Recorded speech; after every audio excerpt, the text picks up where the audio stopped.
Tonight on the Black Channel, pull yourself up by your bootstraps. That's what they tell you. Only when we come around, but for everyone else, they get bootstraps, a tree to climb up, branches, saws to cut them with, and other things. The Black Channel is live.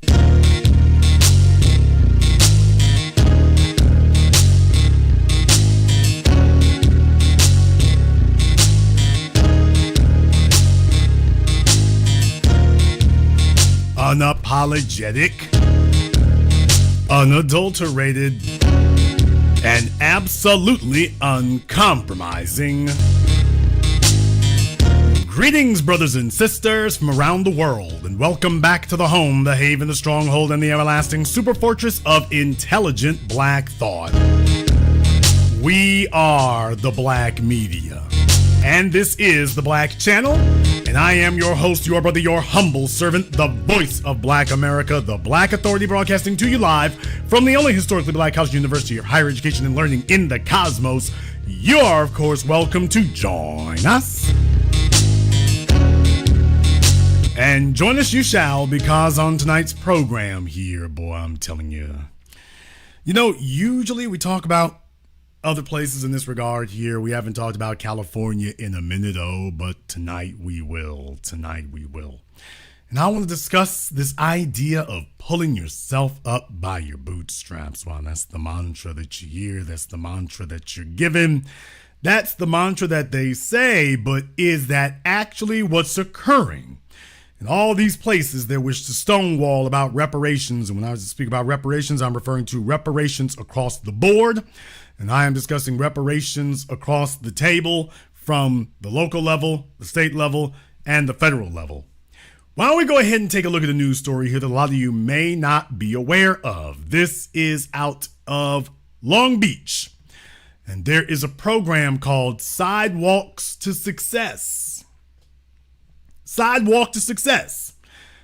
And wait till you hear exactly what this program is. The city of Long Beach is getting ready to roll out the second phase of its Sidewalk to Success program, supporting sidewalk vendors. The city plans to provide up to 40 free food carts to vendors who meet certain requirements. But first, it's asking cart makers and vendors for information about the carts, including how much they cost and how long they take to order. They have until April 19th to submit comments through the city's online vendor portal, Long Beach. Well, did you all get that? Did you all get that? Just in case you needed more help out there with your bootstraps.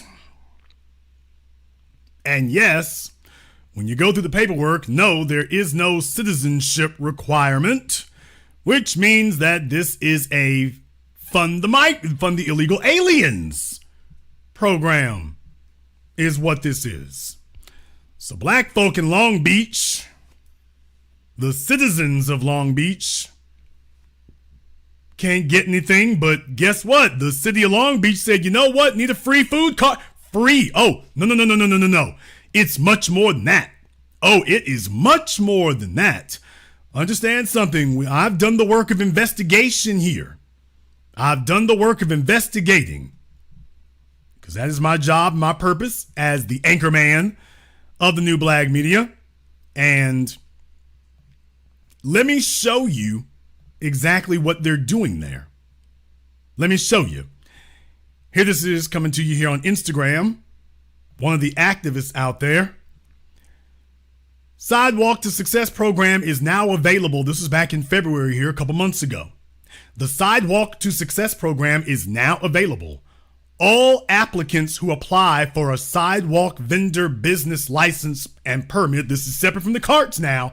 Remember, you have to go through the whole process of getting your sidewalk permit, your seller's permit, your business license. Listen to what they're saying here, though. All applicants who apply for a sidewalk vendor business license and permit between February 26, 2024 and February 26, 2025. Jason, why are you yelling it? Because nobody else is telling it. Everyone who applies for one of these sidewalk vendor business licenses between February 2024 and February 2025 will not have to pay the $300 fee. What? They're going to waive the business license and permit fee. But wait, it gets worse. During this time period, all applicants who also acquire a health permit and or plan check will not have to pay the associated fees. What? All sidewalk vendors will be required to obtain general liability insurance coverage, which is required to be issued a business license. The city, black folk in Long Beach paying taxes, the city will reimburse each approved sidewalk vendor applicant up to $450 for the cost of this coverage upon receipt of the actual cost that is submitted by the vendor between February 26, 2024 and February 26, 2025. So as I'm speaking to you right here, right now, this program is in effect right now in Long Beach, that the city, your tax dollars are going to be used to reimburse illegals and every damn thing else here. But by the way, to make sure those food carts that you all love so much, I'm being sarcastic. Oh, they're like, we are waiving all the fees. We're going to waive the fees. Well, hell, they're not pulling themselves up by the bootstraps. They're being given bootstraps, a tree, a chainsaw, gasoline, oil, free food carts. And we're talking about right now, it's by the dozens. If you think it's going to stop there, you're not paying attention. Oh, they plan on keeping that rolling. Believe you me, that is exactly what's going to happen. This is not the beginning of the end. This is just the beginning of the beginning. Just the beginning of the beginning. By the way, the Instagram account that I just showed you, by the way, that was from Miss Carolyn. What's that? Let me pull this back up here so I can see I'm looking at the wrong one here. Dr. Suley Sarrow, councilwoman representing the 6th District of the City of Long Beach. This is the city councilwoman saying, hey, for all you illegals, future food cart vendors, we are going to waive the fees for everything.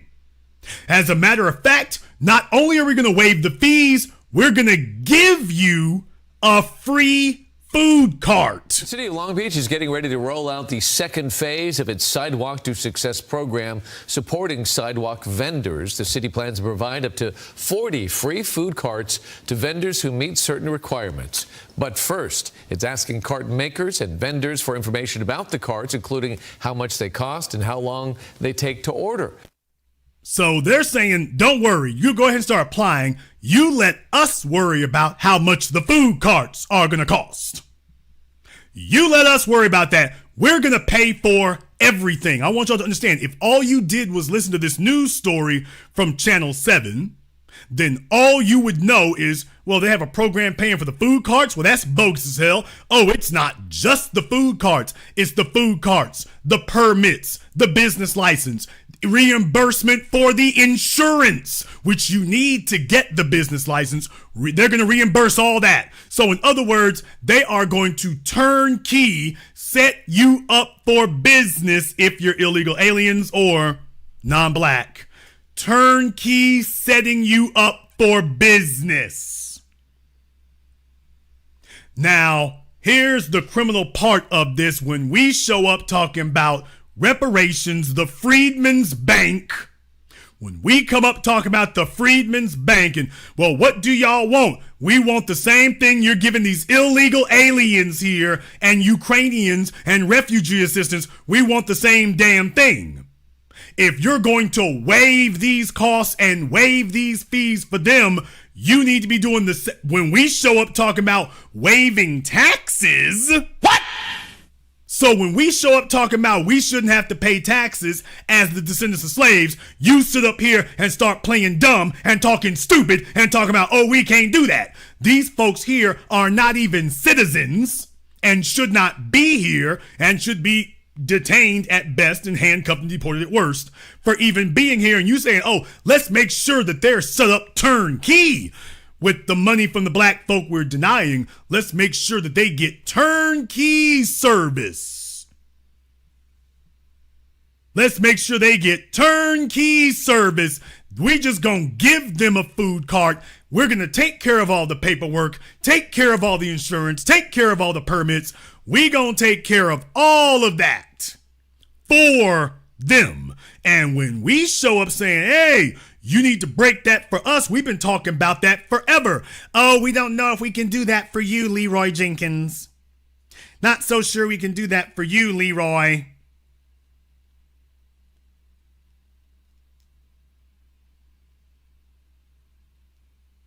I want y'all to understand what you're taking a look at here. Take a look at that with the city council weighing in. This is at the local level. Now, they gonna tell black folk in Long Beach what they can't do and can't have and can't afford, and oh, there's permits and regulations. They tell you that after they try to shut you down and arrest you. But these other folk, nobody's gonna talk about this in the history books, is what I'm trying to tell y'all. This will be erased and sanitized from the history books. They will not mention this part when they talk about the dreamers in 10 or 15 years, when they come back lying their asses off, talking about my daddy and my mommy came to America with nothing and pulled themselves up by their bootstraps. They will lie through their teeth and will not mention this part. They won't say a word about this. That these folk are being, black folk are always going through a different door than everybody else. Everybody else gets to go through the easy street door. We have to jump through hoops and hurdles. Are you properly zoned? Do you have a permit? Do you have a business license? What you got? That's the door that we have to go through. See, we got to be legit. We have to dot all of our I's and cross all of our T's and satisfy all the crazy requirements. That's what we have to do. But these other folks don't have to do that. These other folks don't have to do that. These other people, whether they are historically white or being brought over here now, when you're the ones being brought over here, then all of a sudden, oh, you don't have to worry about that paperwork. We got that for the niggas. All those paperwork and permits, no. See, that's what we do for the niggas. We do that to keep them out. No, if we made you do the same thing, well, it would be a stumbling block for you and it would be an obstacle to you also. So, yeah, no. All that paperwork and permits, no, we just do that for the niggas. Now, I want you all to understand something. Black people are routinely told what we cannot have because our credit don't pan out, our citizenship don't pan out, our residency doesn't pan out. That's what we are routinely told. We are routinely told what can't be done because we haven't jumped through all the right bureaucratic hurdles. We haven't done all the right bureaucratic stuff. You haven't filled out all the right paperwork. We can't give you credit. We can't give you a permit. We can't give you zoning. And with these other folks, they're saying, oh, we don't care about, no, zoning doesn't apply to you. That's what we set up for the niggas, not for you. No, these other folks, if they actually had to overcome what we are constantly encountering every day, they would not be able to succeed either. There is no model minority. There are only the selected minorities. There is no model minority. If you're a selected minority, All of the paperwork and bureaucracy and the rules get waived for you. When you're black, a whole line of walls of bureaucracy and rules, and of course be at the end of it being told, no, you can't. Well, we might let one of you niggas through. We might let one. And let me remind you again, this is not about intrepid entrepreneurial individuals. This is a government welfare subsidy, which will in many cases be helping non-citizens to make sure that all they got to do is say, give me a food cart. I ain't got no money. I ain't got no food cart. Give me one, damn it. And away they go.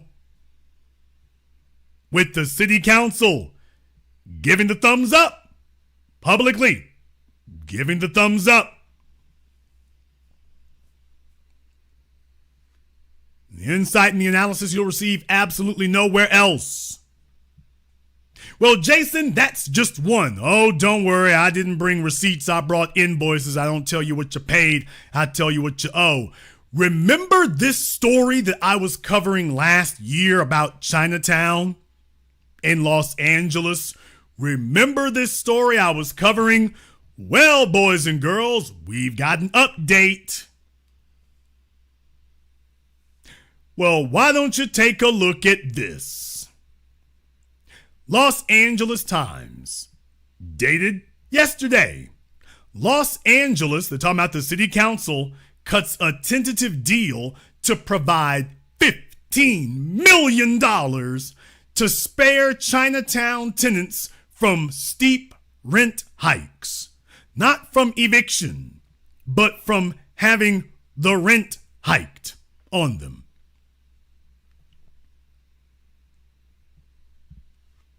By David Zanizer. Residents who have been fighting huge rent increases at a Chinatown apartment complex could find some financial relief under a tentative deal reached between Los Angeles housing officials and the landlord. The proposed agreement would require the city to spend nearly $15 million to ensure that rents are subsidized in dozens, not hundreds, dozens of units inside the Hillside Villa apartments, according to a memo issued Friday by the city's housing department. Friday, which means going into the weekend, which means they did that deliberately on Friday as a news dump, hoping that most people would not recognize this is what the damn accursed LA City Council, who we all know what they do. We all know their attitude. We all know their attitude. Don't worry.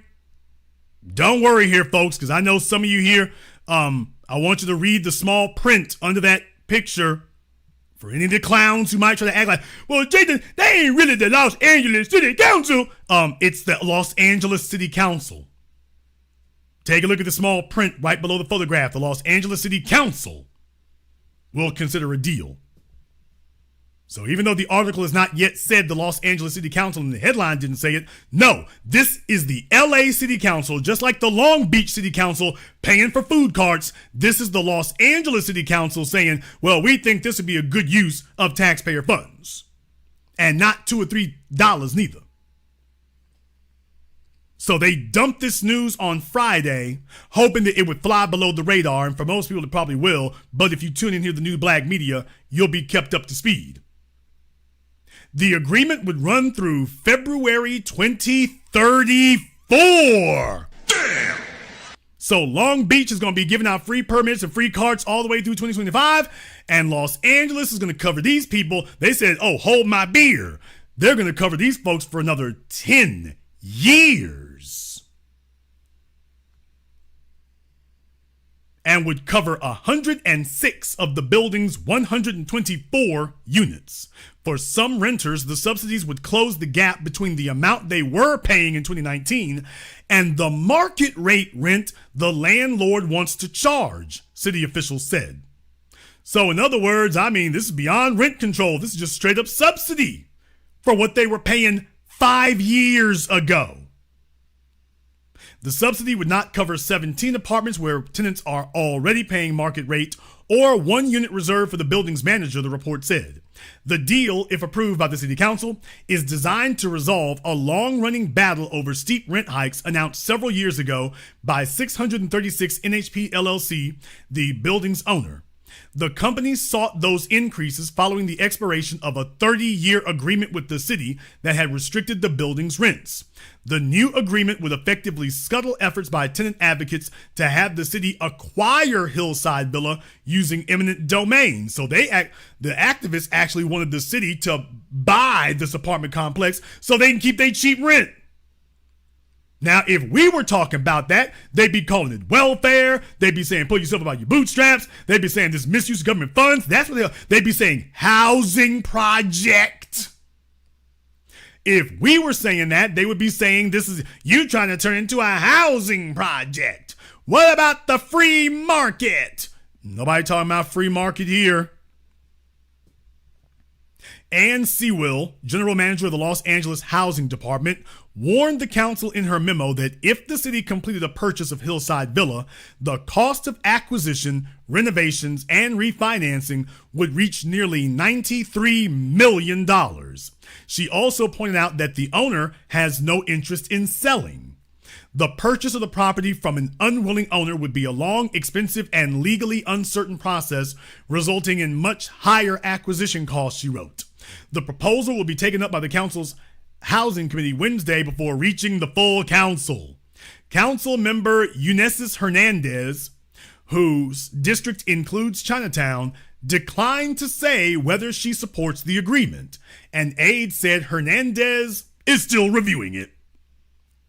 Sewell said her agency's proposal would give the city the first right of refusal to purchase the building if the owner decides to sell at any time before February 2037.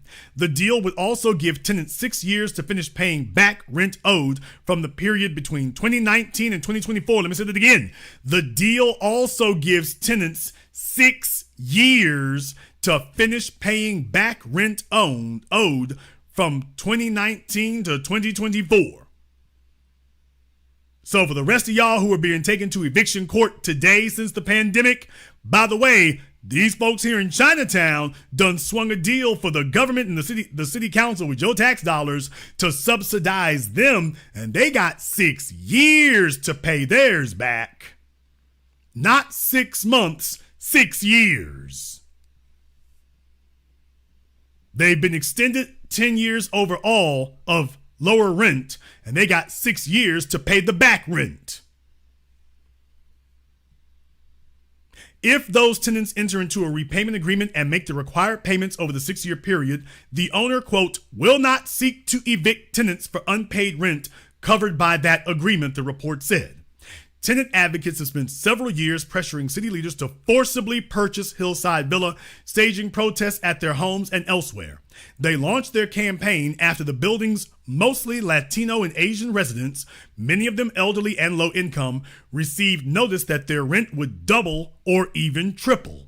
On Friday, one tenant advocate voiced disappointment in the city's proposal, saying she is especially concerned that tenants will still be asked to pay back unpaid rent. Auntie, chill. She's saying, hey, why should we have to pay any of the back rent?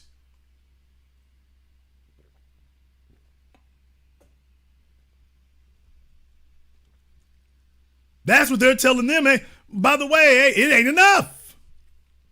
Why do we have to pay any of the back rent? It goes on to say here that at this point, 35 households are facing eviction, said Annie Shaw, an organizer with Chinatown Community for Equitable Development, a group that has been working closely with Hillside Villa tenants. Several others owe back rent but have not been served with legal paperwork, she said. This agreement is very far from what the community really needs, she said. Eminent domain would have been a far better solution. Shaw and a handful of Hillside Villa tenants showed up at Friday's city council meeting to present their own list of demands, calling for unpaid rent to be 100% forgiven. What? They also said any agreement to subsidize rents should remain in place for 99 years. Damn! No, you heard that correctly. They said that they want all of the unpaid rent to be 100% forgiven, and that any agreement to subsidize the rents, it shouldn't be for 10 years, it should be for 99 years. Now, if this was a group of black people sitting in front of the Los Angeles City Council talking about we want no rent and we want subsidized rent, we haven't paid rent in 5 years, we want you to just charge that to the game, and we want 99 years of subsidies for the rent that we do pay. 99 years. Folks, these are a bunch of elderly people who live there now. 99 years? Well, obviously, barring the rapture, none of these people will be there in 99 years. So who is that going to cover for the next century? Who is that going to cover? Since they won't be there, who are they trying to protect with that?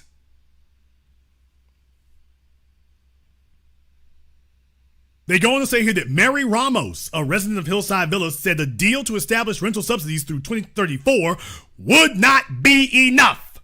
Quote, I am 73. I will be 83 by that time, she told the council. Thomas Botts, the managing member of 636 NHP, declined to discuss the specifics of the proposed deal, saying Friday that it, quote, speaks for itself. I hope the tenants appreciate what Ann Sewell is doing for them and the city and will not be misled by the tenant organizers, he said. Hillside Villa already accepts Section 8 rental vouchers at 68 of the building's units, according to the housing department. Former council member Gil Cedillo, that name sound familiar? Who represented Chinatown for nearly a decade, launched the effort within City Hall to purchase Hillside Villa in 2020 after an earlier round of negotiations with Botts broke down. 2 years later, while locked in a tight re-election campaign, Cedillo persuaded his colleagues to take the first step toward a purchase by seeking an appraisal of the building. Did you get that? Seeking an appraisal of the building. Botts resisted the city's efforts to get inside the building to assess its condition, setting off a drawn-out legal battle that delayed the appraisal for more than a year. So, one apartment building in Chinatown has the entire LA City Council running to its defense. One building. One apartment building. That's all they needed. Just one. Black folk in general are told to eat walnuts. But if so much as one person in one building is unhappy who's non-black, the entire city council will rise up in unison. Nothing about the police, nothing about beating up black folk, nothing about gentrifying us. Now, you can go ahead and pound sand. But for these other folks, they throw on the cape and come swooping in to the rescue. By the way, where was the commission? Where was the committee? Where was the hearing? Where was the plebiscite? Where was the petition drive? Where was all the mounds and mounds and mountains of legislation that you have to go through to get that done? By the way, where is it? You know, all the stuff that they tell us. Where is it? By the way, where is it? Because I noticed these folks didn't have to do all of that. All the stuff they keep saying to us over and over and over and over and over again. none of these other people are told we need to study this and look at it and we'll get back to. None of them get that. And this is merely the umpteenth example that we've shown you that, by the way, they break other folks off millions of dollars and none of them get well, we need to study it and we need a commission and then we need to have a committee and then we need to have a vote on the commission and the committee and the study and then we're going to come back and have a second study here and the second round and then we got to bring in some experts here. Ain't nobody telling them that. And they never do. Speaking of which, where was the committee and the commission and the study for these vending carts in Long Beach? Where was it for them? If you all agree that they don't talk to other folk like that, and if we're going to talk about bootstraps, we want the same damn bootstraps you giving them over there, give me the boot emoji in the chat room and hit the likes button for me. It's almost 4,000 people in here live in just the first 30 minutes. We got a lot of ground to cover here, but if you like the program here tonight, and if you agree that we should get the same bootstraps these other folks are getting, if they're going to talk about bootstraps, we need to get the same ones they getting. Give me the boot emoji in the chat room and hit the likes button for me. Or if you don't like the program, we'll go ahead and end it early. That's okay too. But if you do like it, and if you agree we need to get the same boots as them, give me the boot emoji. If you're going to talk about pull yourself up by your bootstraps, no. You ain't going to give us them sideline bootleg boots speech you giving. We want the same boots you giving them.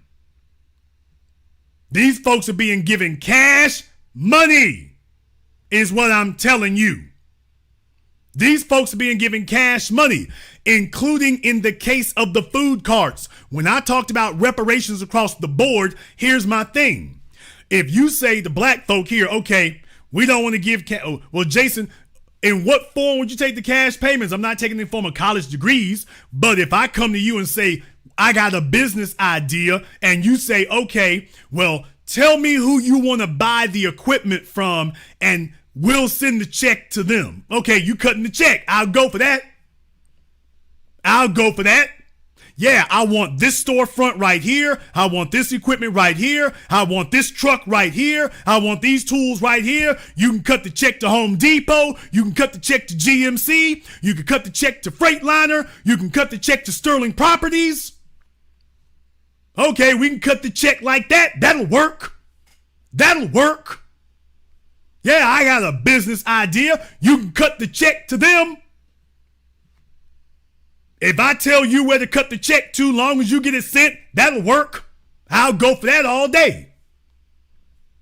You got plenty of black folk, plenty of black men, plenty of black women in California. That would work for them all damn day. They want to open beauty salons. They want to open hair care stores. They want to open car lots. It's like, okay, well, we don't want to get a check over here. Let's send the check where I tell you to. That'll work. That'd be perfectly fine. I'll walk up in there big as daylight. So I want this, and this fella behind me gonna pay for it. I want this, I want that, and the dude behind me gonna cut the check. That'll work. That will work. Right there. That's perfectly fine. This ain't no finesse and this ain't no con. That'll work all damn. And you gonna waive all the permits. You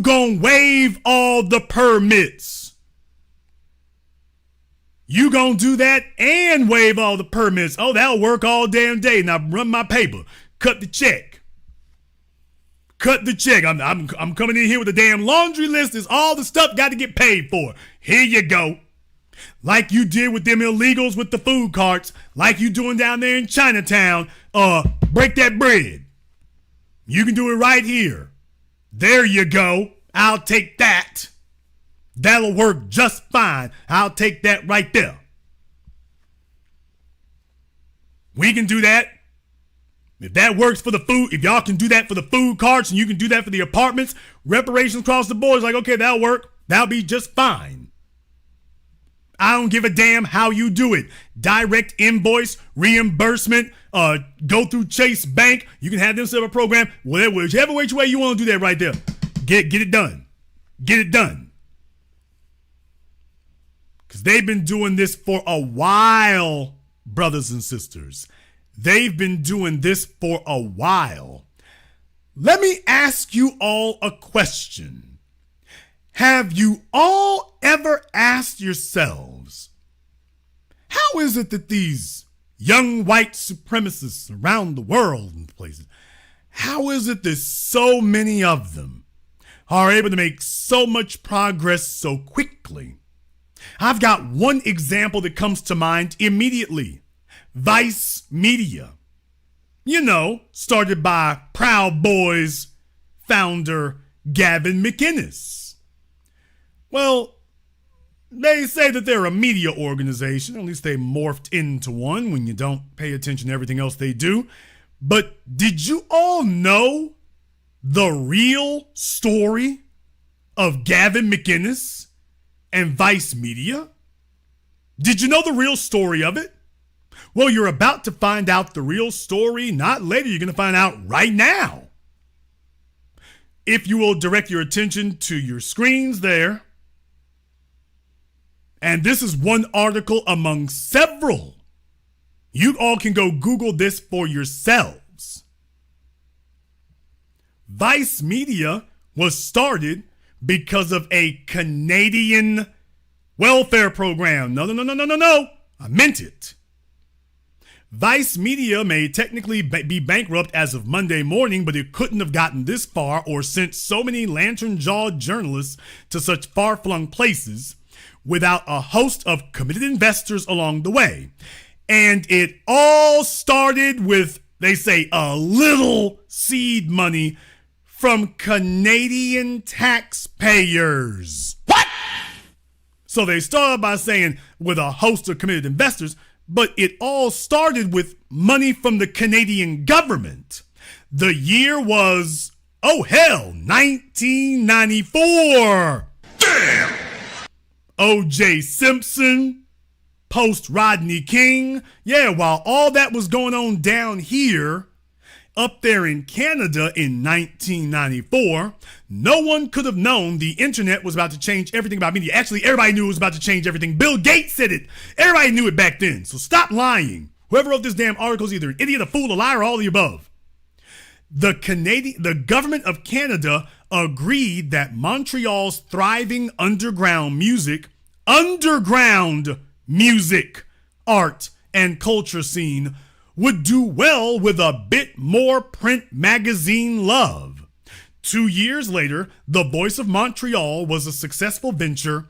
Founders Shane Smith, Sarush Alvi, and Gavin McInnes changed the name to Vice, and the world's wildest digital media snowball began rolling downhill. By the way, you know the way they talk about these guys like Dave Portnoy, all these folks who have these racist things and whatnot they've done with their media companies. They're always painted as the bad boys and the rebels and wild boys. You and me show up. Oh, misogynor, black radicals, woke. This is government money. This was government money.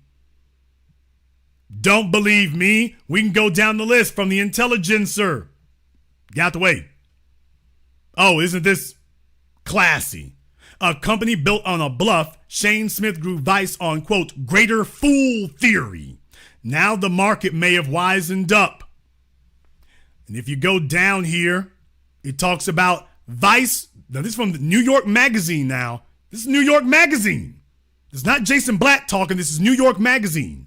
Vice was founded in 1994 when Sarush Alvi, Gavin McInnes, and Smith used money from a government welfare program to start a magazine in Montreal that was funny, hip, and off-color in a way that hasn't always aged well. I won't read the rest of this because this is actually a vulgar term. As Americans, this word is not vulgar for us necessarily because we have rugs named after that, but for folks in other places in the British Commonwealth, they actually know this is actually a vulgar term, so I'm going to avoid using that one since that's just a straight profane term for them, by the way. But in any case, I'm not bringing you. I'm not bringing you my opinion. I'm not bringing you receipts. I'm bringing you invoices. And Vice, remember, has gotten billions of dollars of value. Now it's filing bankruptcy and said that's a long way down from Vice's vertiginous $5.7 billion valuation a half dozen years ago. $5.7 billion off of government money. That's a hell of a bootstrap. Government money. We all talk about Gavin McInnes and then showing up on Joe Rogan. This is the part everybody, damn me, leaves out. They leave out this part over and over and over again. Now, do you all think that they're all just absent-minded and just don't remember any of this? Is that what you all think? That they're all just absent-minded and really just don't know? Well, maybe these folks had a killer speech to it. Now, I'm not trying to denigrate anybody, but this one guy right here, Sarush Alvi, there's another story about him from andsimple.co. We're talking about him, and it said how Sarush Alvi made millions from his Vice empire. What's the first sentence you see? From being an unemployed heroin addict to becoming an Emmy-nominated journalist. We're taking a look at how Sarush Alvi amassed an estimated net worth of $450 million through his media empire. But by the way, Sarush Alvi, the guy they were just mentioning here, oh, by the way, they're like, oh yeah, he was a strung out dope fiend. Says here, in the early 90s, while recovering from his addiction, Alvi realized the importance of providing an alternative to mainstream magazines. So this is a guy, imagine, folks, listen to me. If this were a black male and talking about he's recovering from his crack cocaine addiction, the government would be like, nigga, please. Nigga, please. Could you imagine Flavor Flav recovering from his drug addiction and talking about, hey, can y'all give me some government money? I think I want to start a magazine. Now, if that were the story they were giving, they'd be like, get this nigga the hell up out of here. Get him out of here. That's what they would be saying if you did that. In the chat room, let me go ahead and there's the article about Sarush there in the chat. Here's the article from New York Magazine. There's the article from New York Magazine. So if you want to see that or check it out, that's available for you also. Let me get the other one. The other one's on Yahoo. Let me see there. All right. Okay, we're messing up on the thing there. You asked for it, you got it. All right, there goes the last one right there for you, so you can go ahead and check it out and see that for yourselves. Yeah, this is what they get. This is what they get, and this is what they get to have while they tell you about what you don't need. Pull yourself up by your bootstraps. That's what they're telling you. They're telling you that if you try a little bit harder and if you did more, and by the time they get done telling the story, they're going to tell you that all these other people just pulled themselves up. And all these other people were able to work hard and get that done. And all these other folks, and everybody leaves out the generational wealth, everybody leaves out the government assistance, everybody leaves all of that out. We are not fighting other ethnic groups, other racial groups. We are fighting entire governments, and we're only, depending on where you are, 6 to 14% of the population. We're fighting whole governments. That's what I'm trying to get you to understand. We're fighting whole governments by ourselves and being told, oh, well, there's a fair fight for you there. It's not a damn fair fight at all. Not at all. No wonder things don't change. What's going on our side of it, by the way? By the way, now that I've shown you how what's happening with everybody else's bootstraps, now that I've shown you how everyone else is being treated with their bootstraps, the next question becomes, by the way, what are they doing on our side? Oh, don't worry. I'm going to show you that one too.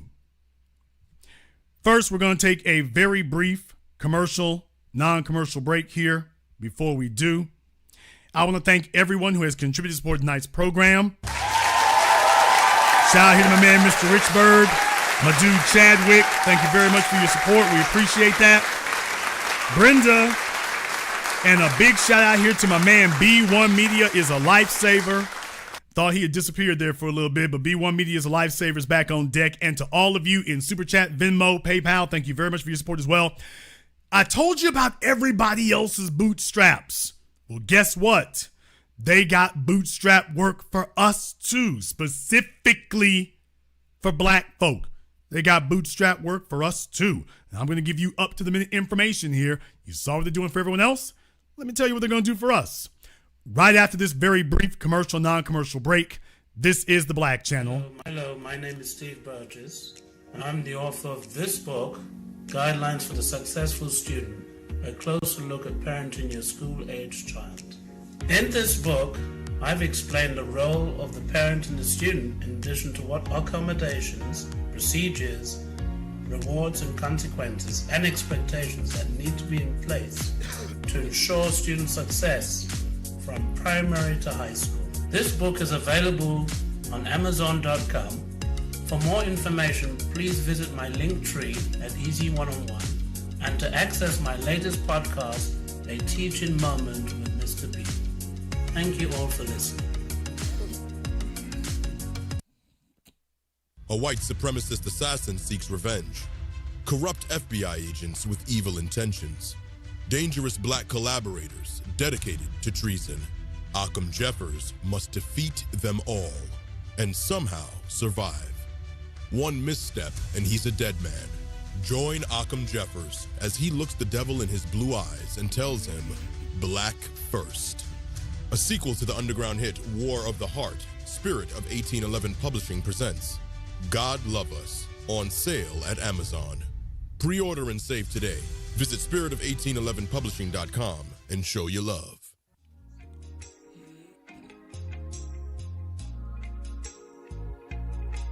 Order yours today to experience all the benefits of Ash Kickin' natural body butter. With skin so smooth and soft, you'll thank us for it.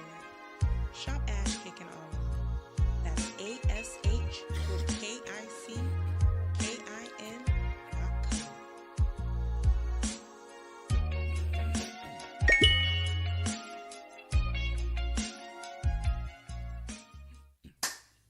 Hi, this is Brenda Starr, creator of Poetry with a Purpose and author of the book Pressed But Not Crushed. Pressed But Not Crushed is an anthology of political poems that address current and historical issues in American descendants of slave population and African American population. The book describes slaveries and its residuals, Jim Crow segregation, social depredation, and other relevant issues to American descendants of slaves and African Americans, including the current political climate that does not address our issues. This is the Black Channel. I am your host, your brother, your humble servant, the Black Authority. Very glad to be with you all here this evening here. And let's take you a little bit deeper now. For everybody else, they getting a leg up with their bootstraps. They getting that right there. And all of it in entrepreneurial directions, cash, money to make sure they are fully funded across the board. Well, what are they doing with us? Well, I'll show you what they're doing with us. This fresh off the presses from the CBS Evening News. Fair use, YouTube. Read them and weep. Fair use. Why don't you all listen to what the CBS Evening News has to say? Not about us getting the business, but just for job applications. Listen to this part. A new report suggests some of the nation's biggest companies are discriminating against black job applicants. In the largest of its kind study, a group from the National Bureau of Economic Research sent out 80,000 resumes to 97 companies over a 3-year span between 2019 and 2021. They use fake resumes, but with equal qualifications, changing only personal details to imply an applicant's race, age, and gender.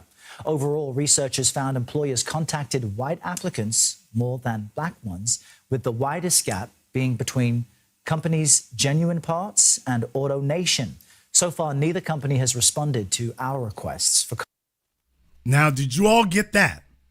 These people sent out over 80,000 applications over the course of 3 years.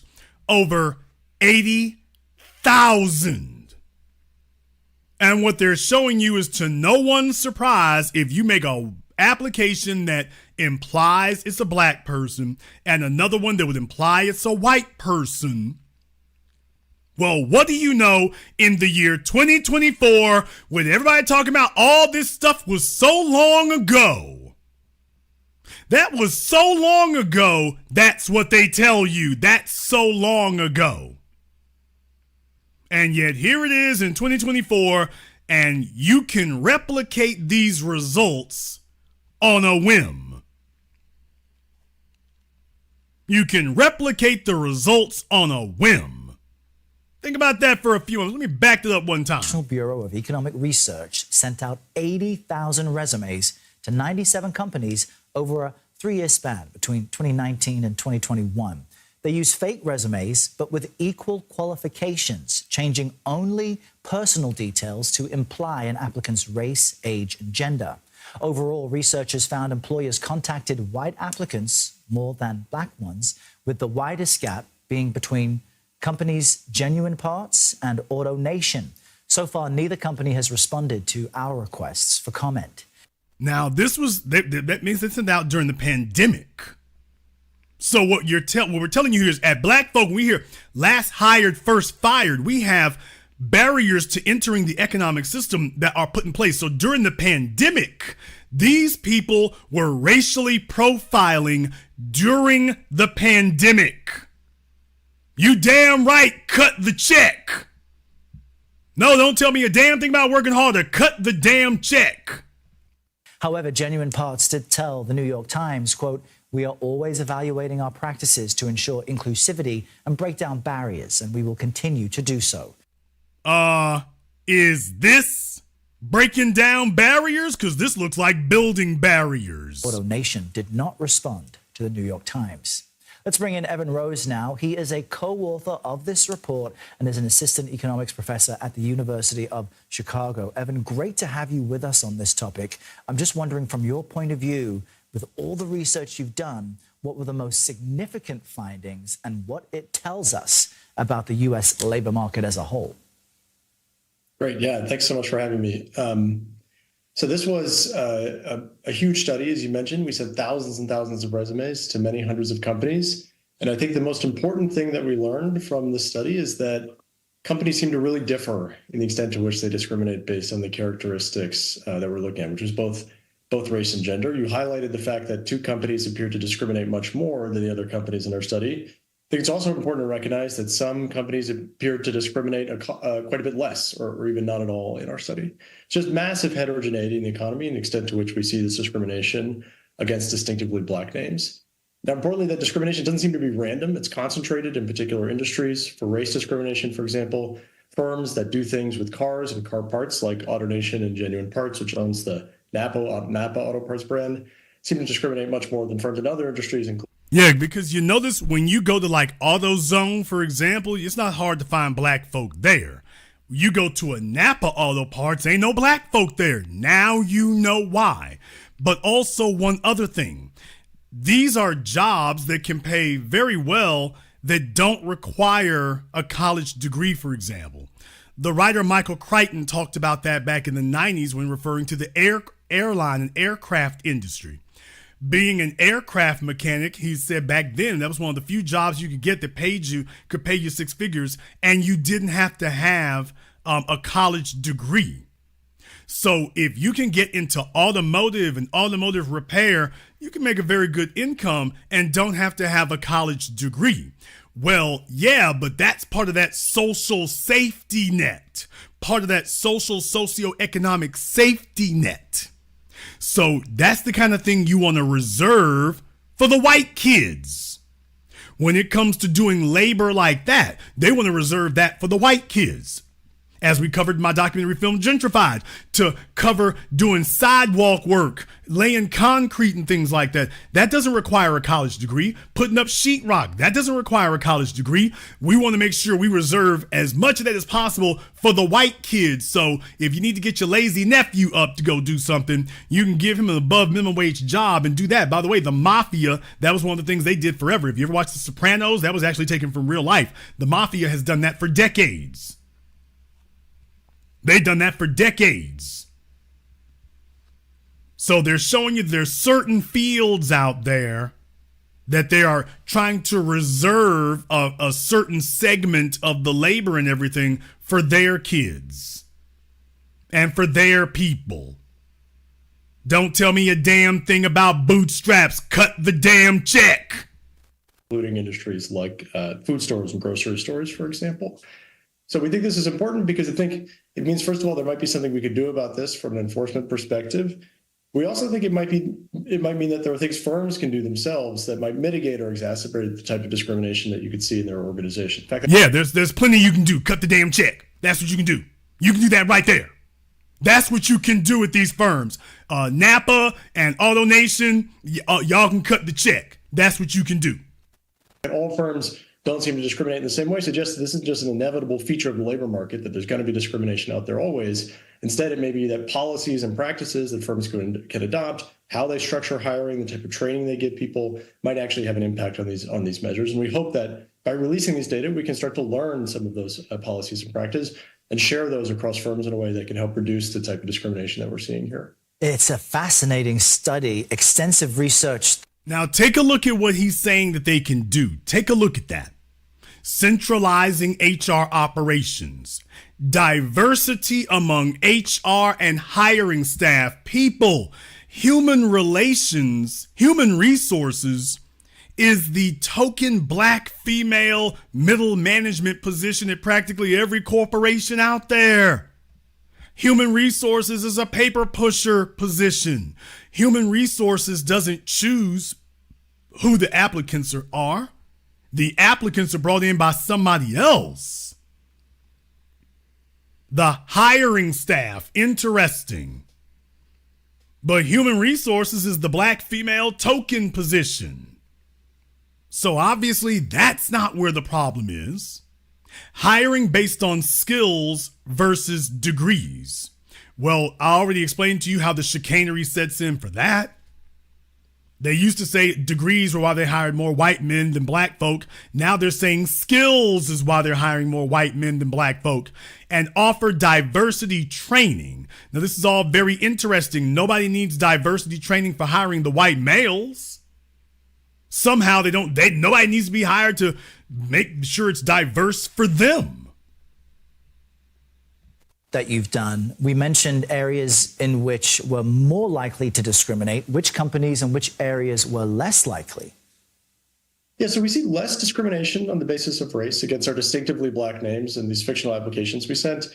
In the food store industries, which I mentioned earlier, you can think about that like grocery stores. We see less discrimination in freight and transport, which include companies like FedEx and UPS, as well as some in other utility companies and communications companies like Charter and Spectrum.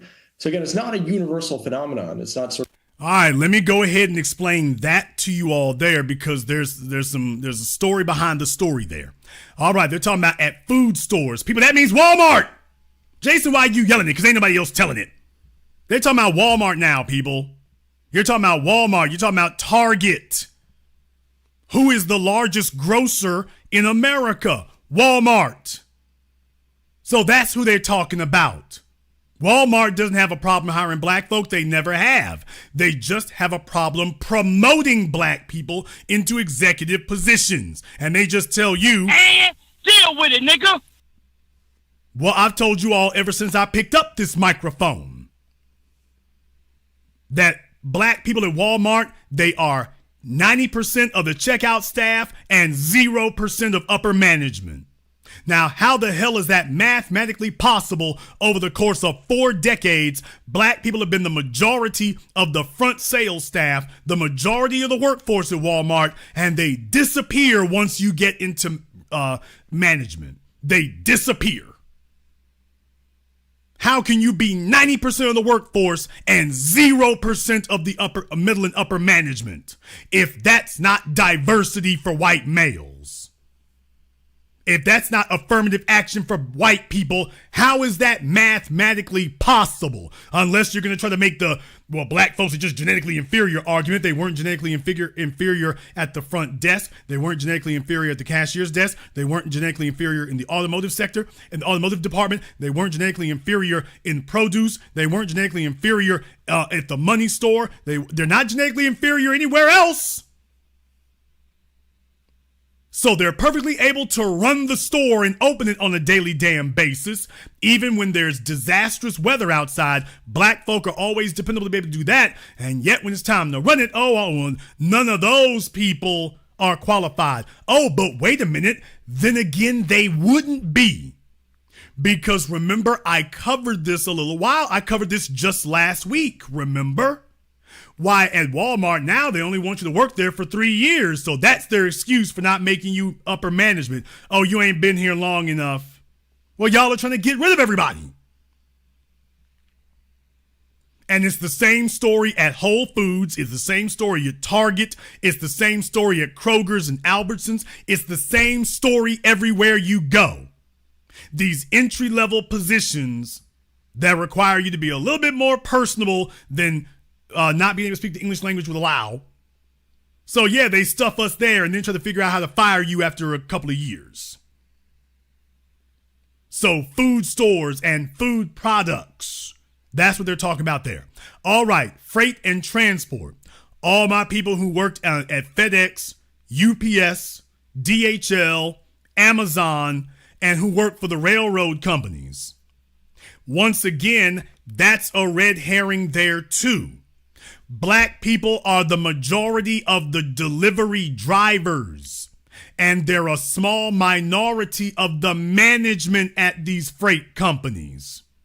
Got plenty of black folk who can drive the FedEx trucks. Not very many black people in management at FedEx, UPS, Amazon, DHL, you name it. For the railroad companies, same thing. And it's the same thing at General Motors and all these other places. Black folk comprise the majority of the workforce on the floor. We're the majority of the floor workforce. But it's once you start getting up into decision making and the money, all of a sudden we vanish. All of a sudden we disappear. How the hell is it that you're 70% of the drivers and 10% of management? That's natural selection, the white supremacist males.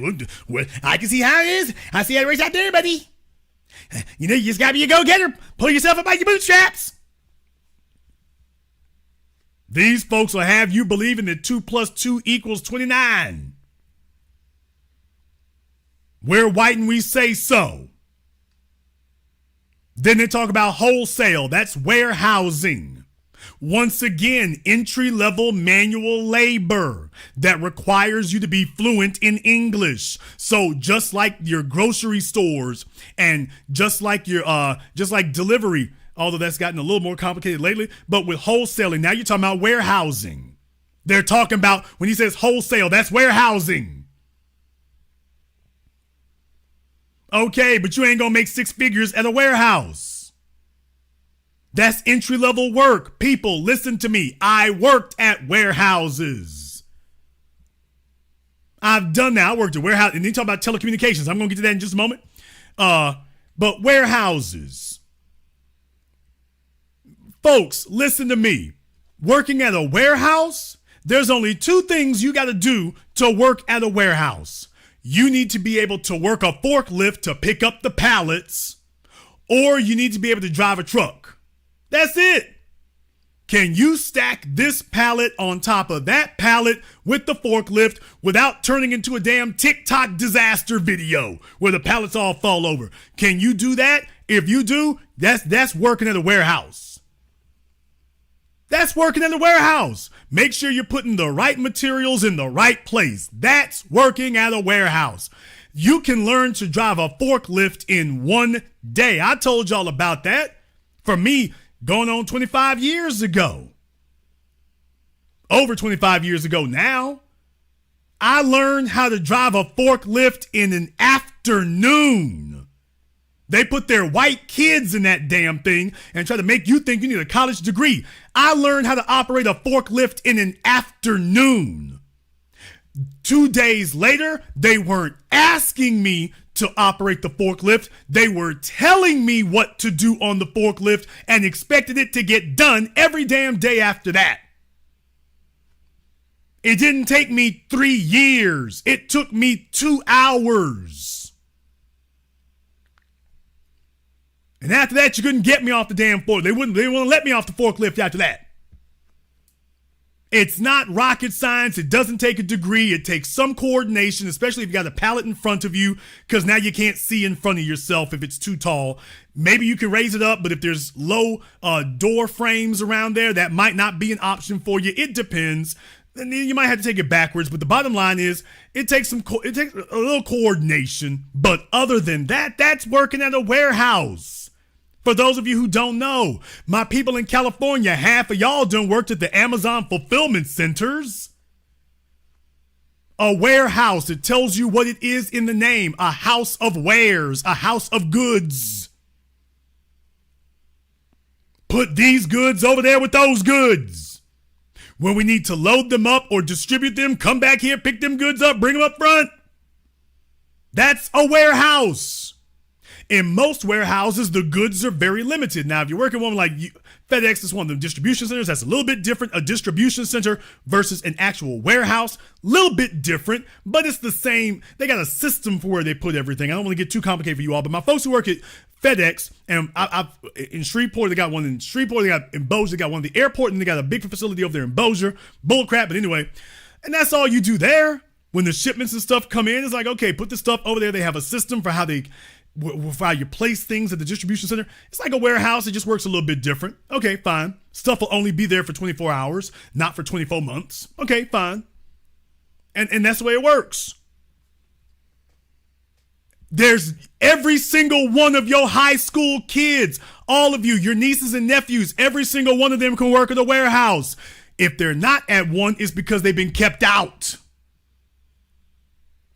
If your kids are not there, they've kept them out. That's the point. They've reserved that for their kids. And telling you what you can't have. Talking about telecommunications. Telecommunications is really only divided up into two things. Now, we used to have a bunch of call centers. You don't have that anymore.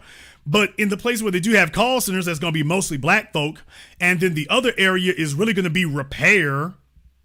That's really the only thing you have. You have your call centers and then you have repair. I've done both. And that's where black folk are going to be, especially in Louisiana. The white dudes ain't trying to get out in the damn July heat like that. Now, don't get me wrong. We do have white repair technicians also as well. Don't get me wrong. But if they can get out the elements, they trying to get out. He trying to be in the band, not on the pole.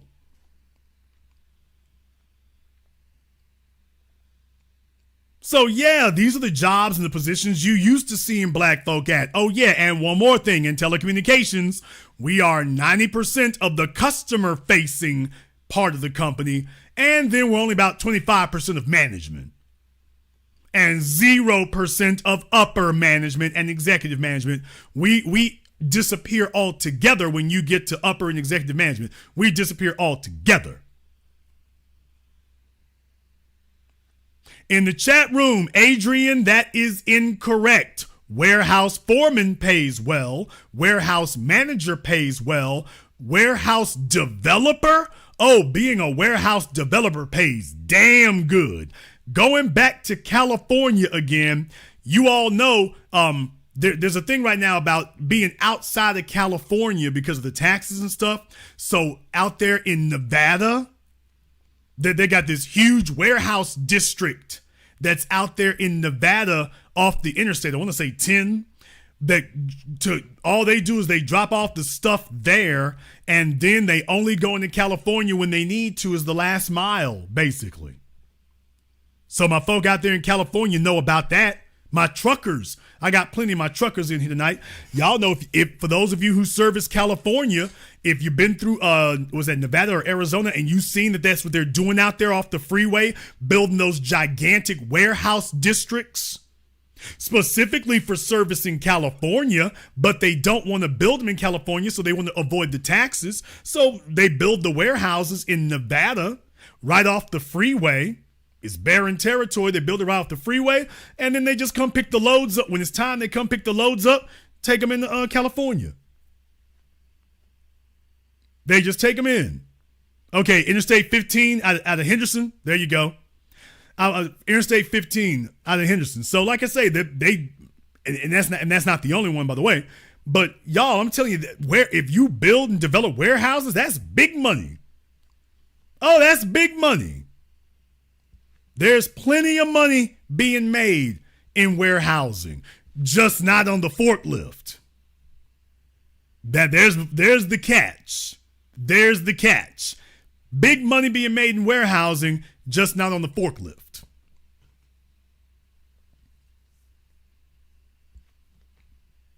And guess who they got on the forklifts? Okay.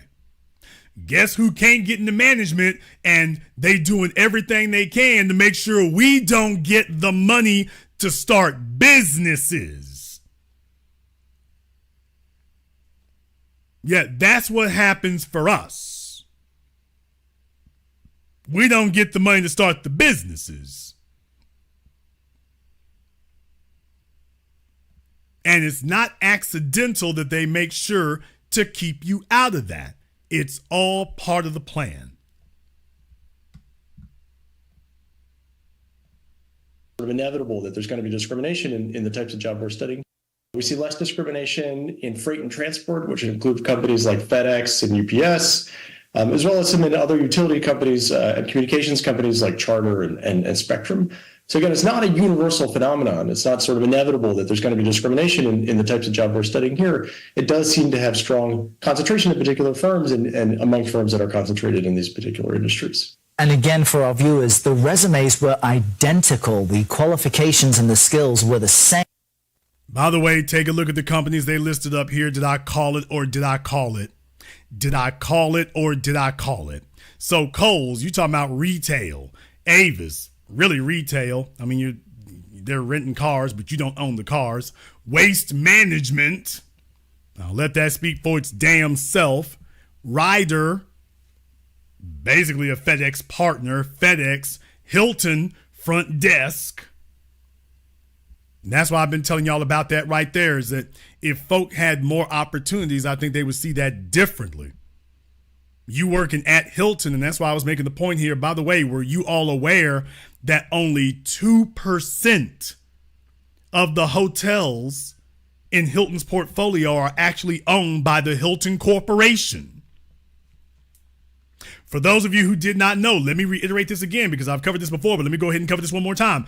By the way, for those of you who did not know, only 2% of the hotels in the Marriott company or in the Marriott company or in the Hilton company, only 2% of them are actually owned by the corporation, by Hilton or Marriott. The rest of them are independently owned and operated.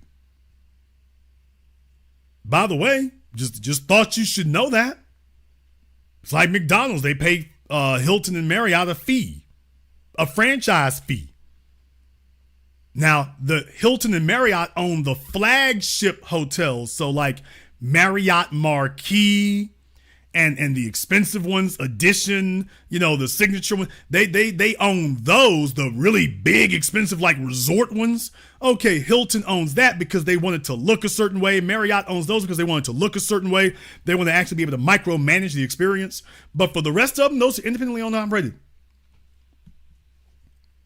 98%. And that's why I'm telling you that if you're behind the front desk at one of those places, you are part of a multi-million-dollar operation right there. Open your eyes and open your ears, so when we get them to cut the check at the state, city, or local level, or federal level, that you understand what you really got. Don't just be sitting around lunking around like Forrest Gump.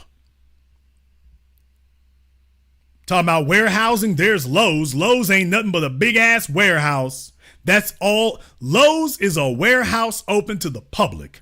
Home Depot is a warehouse open to the public. Target, grocery store. We can go down the list. But these folks do that for a reason. I want y'all to understand what we really up against here. So when we start talking like we do about cut the check, this ain't about no working yourself up or being lazy or any damn thing else like that. They have absolutely no problem breaking that bread for everybody else. And let me explain one more thing. When they go talk to them, they're not talking to them about going to college, are they? What? You damn right. I'm blowing out your speakers, yelling this at you. They didn't come to none of these folk talking about y'all need to go to college. You need to go get a degree. You need to go and get some further skills. They ain't giving them that. They coming to them with businesses. They're coming to them talking about entrepreneurship out the gate. And then telling them, and even if you don't know, don't worry, we'll spot you the business. Black kids getting arrested for trying to open up a damn lemonade stand. Illegals, they talking about, don't worry, even if you don't know anything, we'll spot you the business. We will put up these black folks' taxpayer dollars, bring it over to you, and make sure you got a business to start with. Not a job, a business. Just in case the economic environment becomes hostile to you, we want to make sure that you have an economic floor, in the words of Dr. Martin Luther King Jr. when he spoke about his Bootstraps speech. When he talked about the peasants from Europe, America made sure that the peasants from Europe, from the Homestead Act on forward, that they were undergirded with an economic floor. They were given the means of production. You all were talking about means of production when you were in school in civics, most of you. They were given the means of production. They were given land, and they weren't just given the land. They were given land and cattle and seeds and training. That's means of production. A po-ass immigrant from Europe can't afford to do that. They weren't coming over here because they were left to their own devices. Nobody would have come to America if they had been brought here and dropped off and left to their own devices. That's a formula for failure. They came to America because they knew that they were going to be given the means of production, and folks sent the word back to Europe. Hey, they throwing money over here if you white. They giving it up if you white. Ain't nobody giving us nothing over there in Europe. You come over here, these niggas done built it. They gonna give you land. Y'all, do you know the story of the Oklahoma Panhandle? Damn! How many of you know the story of the Oklahoma Panhandle? Oh man, I'm not even gonna throw that one on you right there. You go look that one up for yourselves. That's your homework assignment after we end tonight's program. Go look up the story of the Oklahoma Panhandle. You want to hear about white privilege? You want to hear about being given the means of production? You want to hear about being given an economic floor? Go look up the story of the Oklahoma Panhandle. I ain't even going to drop that one in your lap. You go look that one up for yourself. You go research it for yourself.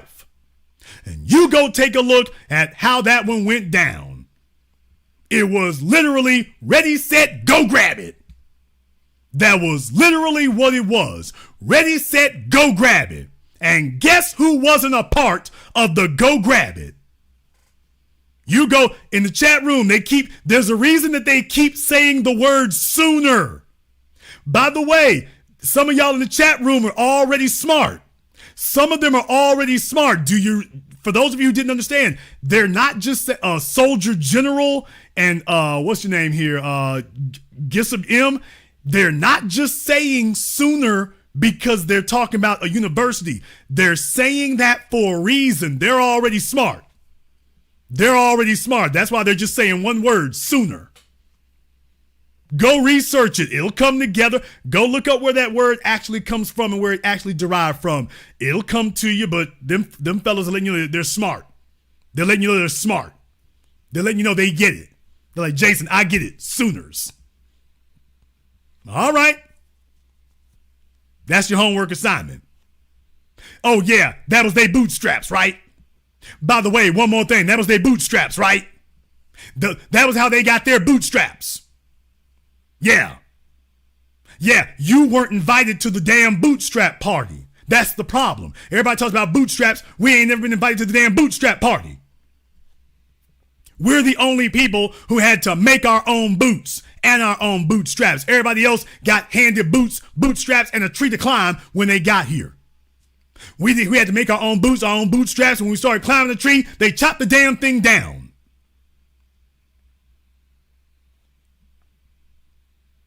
That's what you get. And I want you to recognize that this is a damn lie when they feed that to you. And it's the 21st century. And as we go here today, not 100 years ago, not the Homestead Act, not the Oklahoma Sooners, not the GI Bill, not that. I'm talking about today, right now. They still throwing free money to everybody else to get them business ready to make sure that they have an economy. And meanwhile, our so-called damn black representation. Nigga, please. Meanwhile, our black representation is sitting up here smoking crack and playing grab ass with their assistants. And ain't none of them trying to do none of this for us. And coming to us with damn me excuses. Now explain to me how in the hell the Long Beach City Council just gets it done. And the LA City Council just gets it done. And then your black representatives sitting up here looking at you talking about, well, we really need to focus on the upcoming LGBT parade is what we need to focus on here.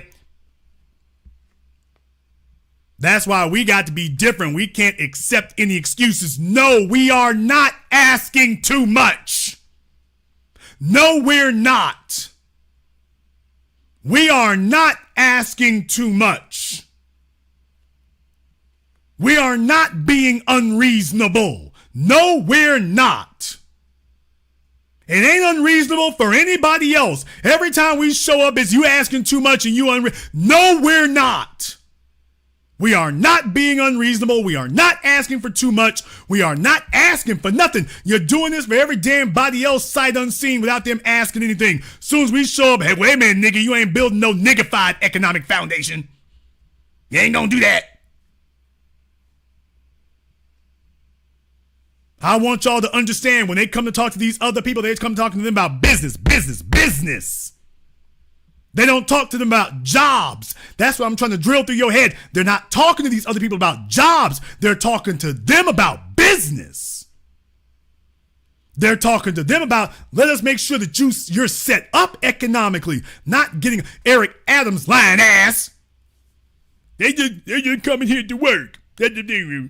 If they come here, if somebody wants to work, come here to work. But you're not setting them up for work. You're trying to set them up economically. In California, they come here, they just want to work. Y'all ain't trying to set them up to work. You're trying to set them up economically. You are building their economy in the exact same places that you destroyed ours. You are setting them up economically and building their foundation on the exact same dirt and concrete that you blew up, burned down, and destroyed ours with the freeways, with eminent domain, Bruce's Beach, lynching, and everything else. Now you're bringing them in and setting them right on top of what you burned out and destroyed of ours. No, we are not asking too much. No, we are not. No, it has not been too long. Let me explain something to y'all right now. I want to go ahead and take you down memory lane for just a few moments here. Let me take you down memory lane right here. I want you to understand what we're dealing with here. How many of y'all know your songs from the 80s? How many of you know your songs from the 80s, y'all? How many of you know that? Want you to understand something right quick. How many of y'all remember Bruce Hornsby in The Range? The Way It Is. Everybody knows that song, especially after Tupac and whatnot. But for those of us who go back to the 80s, remember that song, Bruce Hornsby in The Range, The Way It Is. You remember the last stanza, not a verse, the last stanza of the song. They passed a law in 64 to give those who ain't got a little more. I want to stop you right there. I want to stop you right there with just that verse. Now that's a verse. They passed a law in 64. Okay, but Bruce Hornsby released that song in 1986. I'm trying to bang something through your head. Now, this was after Michael Jackson's Thriller, but Bruce Hornsby in the song said they passed a law in 64. Well, that was only 22 years before he released that song. We just talked about O.J. Simpson last night. It's been 30 years since the O.J. Simpson trial. It's been 30 years since the O.J. Simpson trial. Take a look at how quickly you all feel the time has passed between that period. It's been 24 years since 9/11. So all my 80s babies who grew up with 9/11, it's been 24 years since they knocked down the World Trade Towers. And what I'm telling you here is it was only 22 years from 1964 to 1986, and somebody would make you think it was ancient history. That's what they would have you believe. Okay, well, from 1969 to 1986 was 17 years. Do you understand that? You want to talk about civil rights and immigration reform? 1969 to 1986 was only 17 years. You still ain't graduated from high school unless you were me. But that was only 17 years. And they'll have you believe that's ancient history. They wanted you to believe that was ancient history in the 80s. I want you to understand, Bruce Hornsby was not stupid about that. It's like, hey, that's in his lifetime. He was a child watching that happen. And they'll sit up here and talk to you crazy like it's ancient history. It's been 30 years since OJ, and none of you feel like that's ancient history. And it's been 30 years.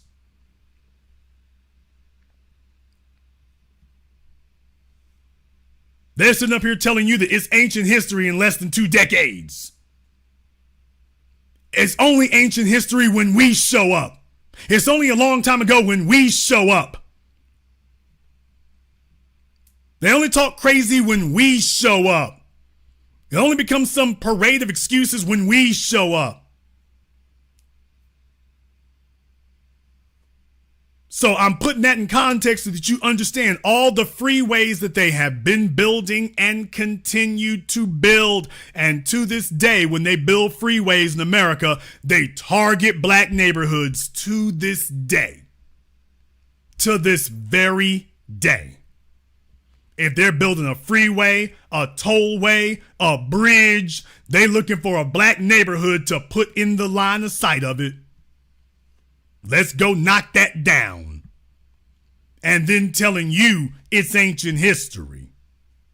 When you show up and remind them what's happening to you, it's ancient history. Here come the food carts. Here come the food carts. They came through and steamrolled and demolished and blew up and burned down our economic foundation. Now they're taking the money from us and building up other people's and giving it to them. It is the 21st Century Homestead Act. Only now it is particularly insulting because you got non-citizens they dropping it off to. No, we are not asking for too much. We are not demanding too much. No, we're not. No, we're not asking for too much. No, we're not expecting too much. No, we do. Yes, we do have our eye on the correct thing. We damn sure do. Cut the check. However, you might disagree. Therefore, the telephone lines are now open. And the number is 646-787-1933. That's 646-787-1933. Your personal access code to the blackest radio program in existence, the only one of its kind on planet Earth today. As always, you are welcome to join us. Want to send a shout out here to my man, Kenneth. Thank you very much for supporting tonight's program. Darius, Walter, Lorena, and everyone else here in Super Chat. Big shout out here to Burn Rubber 93. Hadn't seen Burn Rubber 93 in a minute. Everybody took the spring off. So I want to thank Burn Rubber 93 for dropping through and showing some love tonight. We appreciate that. The telephone line's now open. The number is 646-787-1933. That's 646-787-1933. And thanks for becoming a new member to Burn Rubber. By the way, and everybody else here who's become a member of the channel, I appreciate that. Thank you all here. This is the insight and analysis and conversation that you receive nowhere else. We get off into the weeds of it, and we get off into the woods of it. We go off into the numbers of it, and that's why I bring that to you. You all didn't know about Vice Media, what I told you tonight. Before I told you, you didn't know. Elon Musk, most of you knew, there was some stuff going on with Tesla, and maybe there's been some subsidies. Didn't know about all the kids. Oh boy. We take you to the story behind the story. And I'm showing you in the modern day where at the city level where they're telling you there is no money, they're telling you that there is no money. And then they're showing all these other folks, by the way, come get the money. Hurry up and get it before them Negroes come around here. We got to make sure y'all are straight. You cannot be an effective buffer class if you are unfunded. You cannot be an effective buffer class and be unfunded. You gotta be funded. No, nobody can make it in this system if they're not already capitalized before they walk in. Or unless they have a guarantee of being capitalized when they get in. Ain't nobody pulling themselves up by their bootstraps except us. We're the only ones who ever have and the only ones who ever do. Everybody else, they coming over here because they got free gimmies. If they weren't giving free handouts to them, they would stay where they were. Coming over here is the come up. Coming over here is the come up. That's the only reason they would be here, because coming over here is the come up. Just understand that. We're going to go ahead and go to the telephone lines. The number is 646-787-1933. That's 646-787-1933. Let me get caller from area code 706. You're on live with the Black Channel. What's your name? Where you calling from? Hey, this is Bomani calling from Augusta, Georgia. All right, Bomani from Augusta. What's on your mind? I was loving the broadcast. I just wanted to chime in because I had some experience in what you were saying and working in warehouses. And I'm a college graduate, went to HBCU, and I went into the warehouse. Actually started working at Home Depot first back in 2002. And the first thing that they told me was I went into college and came out with a degree in business management and thought I was going to get into some kind of management program. And the first thing that I was told was, you don't have enough experience. But my manager, I guess he had started from pushing buggies and made his way up. But he was management, and me having a degree was not enough for me to even get into any kind of assisted management or management program. I've also worked at the other box store at Lowe's, and I've been in positions where I've trained people to become your manager. To do the job that I applied for. Yep. That is an age-old, tried and true situation right there. And you got me training people? No, they bring us in to train the next managers. That's what we do. You've been there for 20 years, and the best you can be is you're good enough to train somebody else to be a manager. You're not good enough to become one yourself. Exactly. Tried and true situation. Long story short, the last time I did end up being a manager after about 10 years, and I took a position, and they actually laid me off. And when they laid me off, they offered me a management position, but I took the severance package and opened up my own business, and I've been in business since 2019. So it's the best decision that they could have made to not hire me as a manager. And I'm certainly glad to hear that, and I'm certainly think that works out. Here's the thing. And please remember, I am Mr. Black Entrepreneurship. I am Mr. Self-Employed. That's me. Y'all know that. That's my credentials down the line. Here's the issue. Numerically speaking, everybody can't be a business owner, unfortunately. Economics does not allow for that. So I certainly, now the issue for us has been that we are, our entrepreneurial class is artificially low. So we have a significant amount of room to grow, especially compared to everybody else. The number of self-employed and successful business owners in Black society is abysmally low, and we all know that's been engineered and targeted to become. The real thing, though, is that, we definitely have to have leaders in that regard. We also have to have folk here who are certainly they can be employees, but that doesn't mean they have to be struggling. And there's where the issue comes in. I don't have a problem with folk necessarily being employees. I do have a problem with a situation where they are artificially being maneuvered into situations where they're struggling.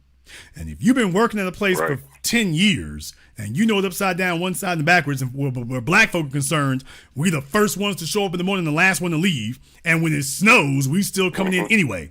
And you've been doing all of that. And then next thing you know, when a management position does open up, they done hired their damn nephew. And here he comes diddy bopping in there looking like a drug addict, and your job is to, quote, train him. And then next thing you know, with no announcement whatsoever, he's being promoted to some. Let me tell you something, brother. When I worked at AT&T, I watched two white kids, and I'm not calling them kids for that reason. They were much younger than me. I watched two white kids. They got trained with us. Don't y'all know they created some bull jive ass supervisor position for just them? Just the two of them. Never saw it before, never heard of it, and basically 6 months later, their job was just basically walking around the damn place. Now I'm like, these little bastards got hired with me. What the hell? You can't say it's experience. You can't say it's knowledge. That's what the hell was happening there. So that is what happens to us on a routine basis. You damn right cut the check. I'll let you have the last word. Yeah, I wish that conversation would be just talked about a little bit more, because there's a lot of, especially in corporate America, it happens entirely too often where the Black person, whether he has a college degree or not, is the most qualified person, but get passed up in the down south, what we call the what's it called, the brotherly love system or something like that. With the good old boy system, the family members, the good old boy system. Yeah, so they all just stay together. It's just a conversation that you really can't prove, but we know it's existed, and you can't ever call it out, and you can't put a lawsuit against it. There's nothing you can really do about it but sit and watch it happen. And that's a conversation that I think I would like to see happen more often and really talked about. But well, that's what we're doing that tonight. Appreciate it, brother. Thank you very much for giving us a call here. We're definitely having that conversation here tonight. And I want y'all to understand, all of us have been through the same thing. All of us have seen the same thing. I have seen it. You have seen it. I have lived it. You have lived it. Many of you are living it right now. It is not artificial. It is engineered. And just like they're bringing over these illegals and picking them up and leapfrogging them over you, they're doing the same thing everywhere else. You damn right cut the check. Caller from area code 786. You're on live with the Black Channel. What's your name? Where you calling from? Renee from Miami. All right, Renee from Miami, what's on your mind? Actually, I wanted you to give a little bit more information on the Sooner comment you made. I have a conference next week, and I'll be with a bunch of the Alumni Association from the Oklahoma Sooner, so I want to be able to give them the business. Okay, well, it's a very short explanation to it there, but it's definitely about it's a story between Texas and Oklahoma where the panhandle was formed. The real point about it is when they opened it up, because for a while that area didn't belong to anyone. Folks, you cannot be allergic to researching these things. So Google is our friend, but the very short, and I'm not saying that to be offensive, I'm saying y'all need to be fully informed about this, because if you're going to give folks the business, you need to be smarter about it than them. That area had been unsettled. So there was a dispute between Texas and Oklahoma, and it had been unsettled. And that it just had this big square up there. There was a strip of land, a huge strip of land that didn't really belong to anybody. And it wasn't really part of any one state until Oklahoma, till the formation of Oklahoma and incorporating it into the state. When they did that, they just held on this date, anybody who wants to go there can go rush in and go get some land. And next thing you know, it was only European immigrants, really. Black folk were kept out of it.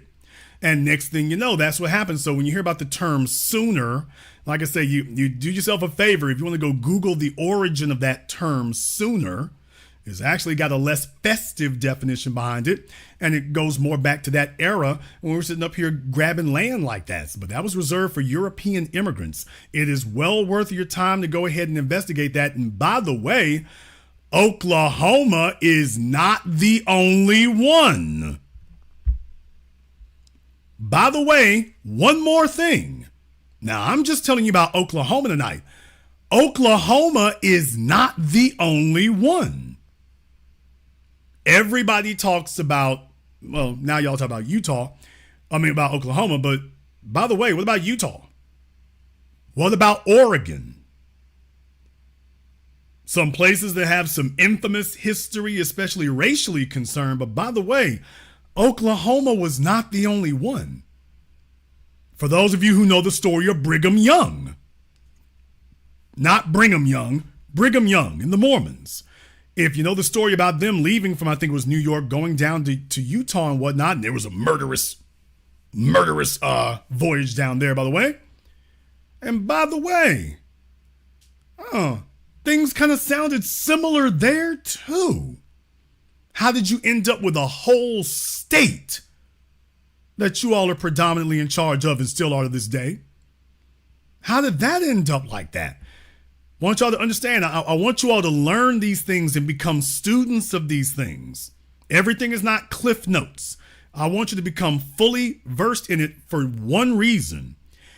If I give you a Cliff Notes version, you're most likely going to run into some suspected white supremacist who's going to test your knowledge. And the way that they debunk you, even if you're on the right track, is they pull out a detail that you're clueless about.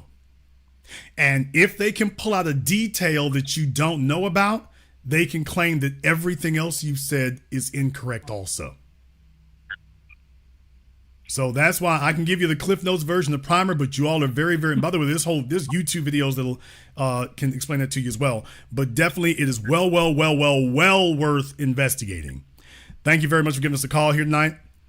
I want you all to not just be, passive observers. You need to learn about these things. There's a reason why you all come to the New Black Media and we stack up the facts about these things. On the program last night about OJ, when I pulled back here about how many times OJ got messed with law enforcement, and Kato Kalin on Mad TV.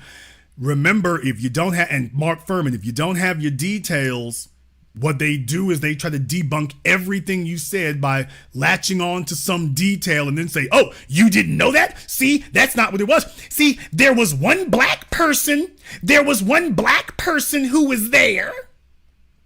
You see, you just don't know it. There was a black person who was there at the Panhandle.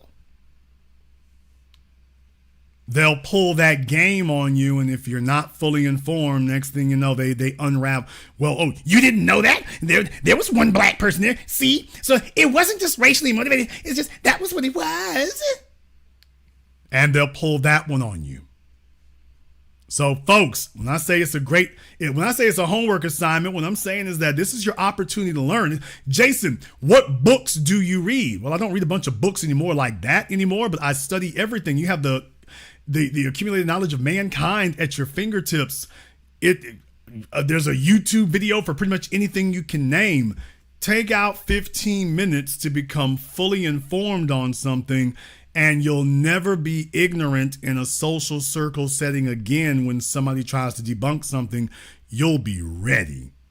It literally can take you 15 minutes to be ready. Although I would recommend that you take out an hour. Take out an hour and just go down to who, what, when, where, why. What was the date? Who were the people? Where was the event? You do that, and next thing you know, you become a dynamo. And when folks do try to pull some little slick stuff and try to yank out a detail, even if you don't have all the details, you'll be ready to debunk whatever they're saying because you got enough facts that they can't knock that down. Caller Miracle 321, you're on live with the Black Channel. What's your name? Where you calling from? Hey, Jason, how you doing? This is Antoine from Orlando. I just had to back you up. I actually do work for Spectrum, and how you said it is exactly how it is. I'm actually supposed to go in right tonight. So that's the way it's always been. I can tell you that. That's the way it's always been. It's always been like that with the white dudes and whatnot. They get themselves mobbed up with the union if you're at a union shop, and they make sure they're in the van. They're not going to be on the poles unless they need to, and if they do, they're working network. If they are up on the poles, they're doing network. They're not doing house. Well, let me tell you another inside on here with Spectrum. They have a separate side, which is like more high end, and they cut it off from the other side. And I worked at call centers sometimes, and I've noticed certain call centers where they cut it off. I just happen to notice a part that's cut off that the other people can't go in. It just miraculously gets more white over there. That's another thing. I think. Now Spectrum was part of the divestment. I want to say it was. I don't know if it was part of Adelphia's divestment or AT&T's divestment. I don't remember, or Time Warner. I forget which one it was a divestment of. They're owned by Charter. Okay, it's owned by Charter. Yeah, that's what I'm saying. It's owned by Charter.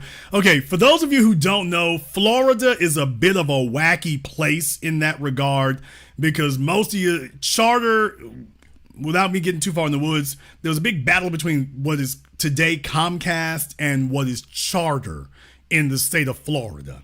So I don't want to get off in the woods about that because it's really wonky. Those people who live in Florida are more familiar with it than people who don't live in Florida.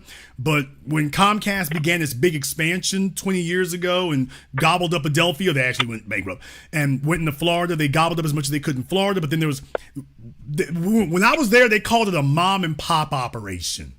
When Comcast spoke about Charter, they called it a mom and pop operation, was the way they talked about Charter.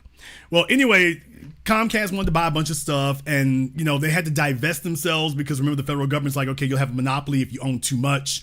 So that's what I was saying. I wasn't aware, and then Spectrum came out of that. So there's a few of these companies that didn't used to exist. I want to say like the Spectrum and I forget the name of that other one.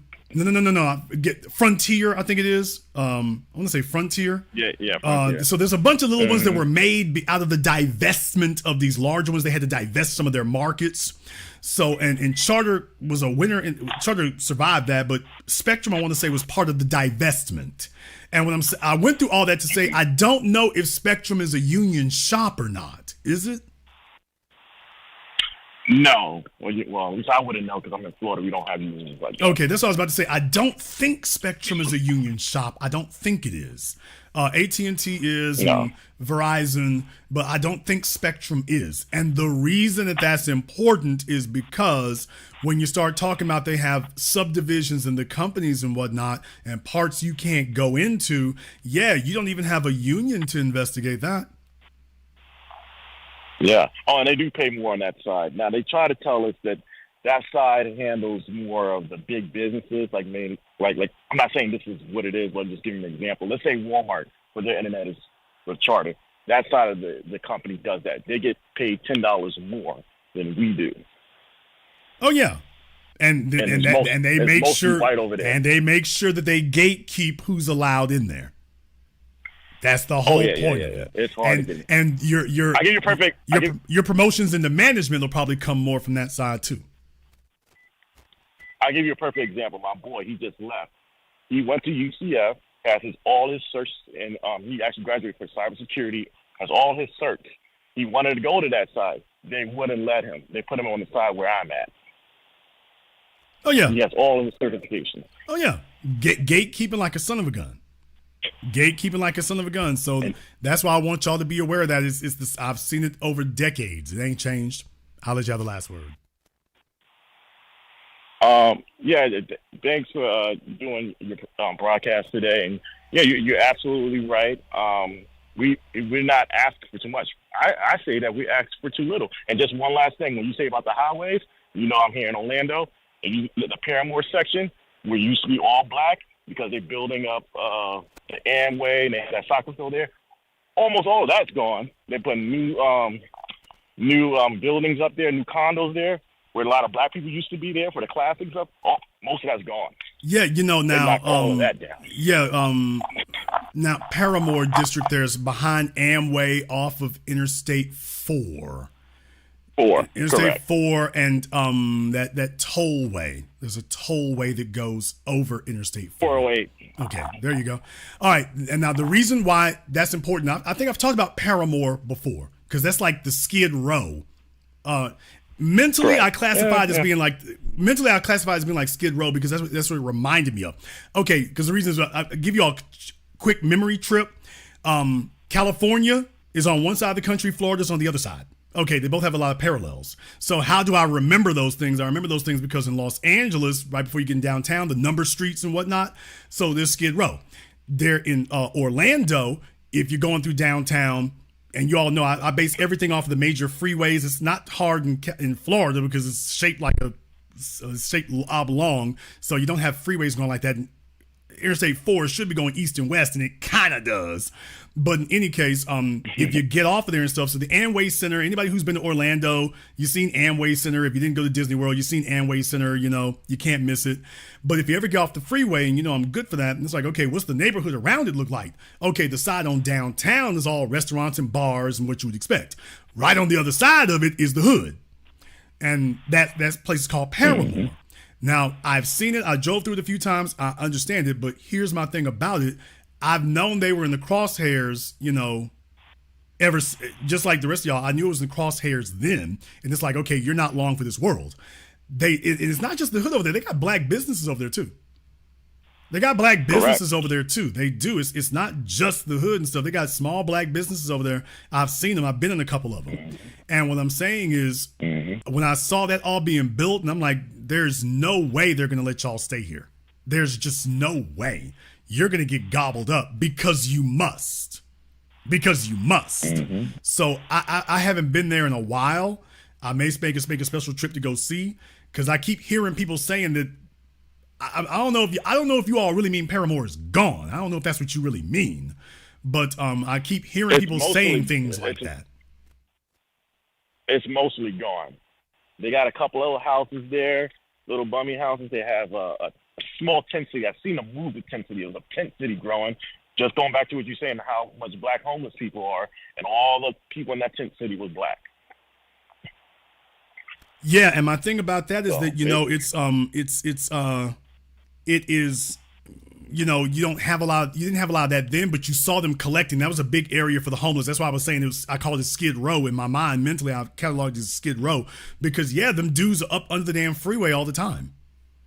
They're under the freeway all the time. And I'm like, oh, well, when they get done with y'all, it ain't gonna be nothing nice. Thank you very much for giving us a call here tonight. Also, because of for those of you who don't know, for Eatonville, by the way, for my folks who live in that area of Florida and whatnot, Eatonville.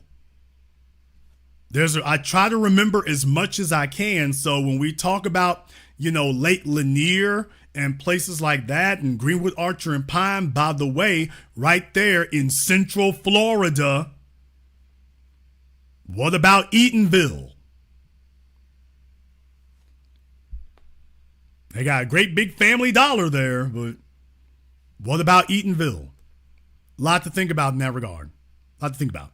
In the chat room, glad you mentioned that Bright House. I don't know what this is about Florida and Bright Line and Bright House and Bright Speed. I don't know what the hell. I don't know what the deal is with the word bright in Florida, but Bright House.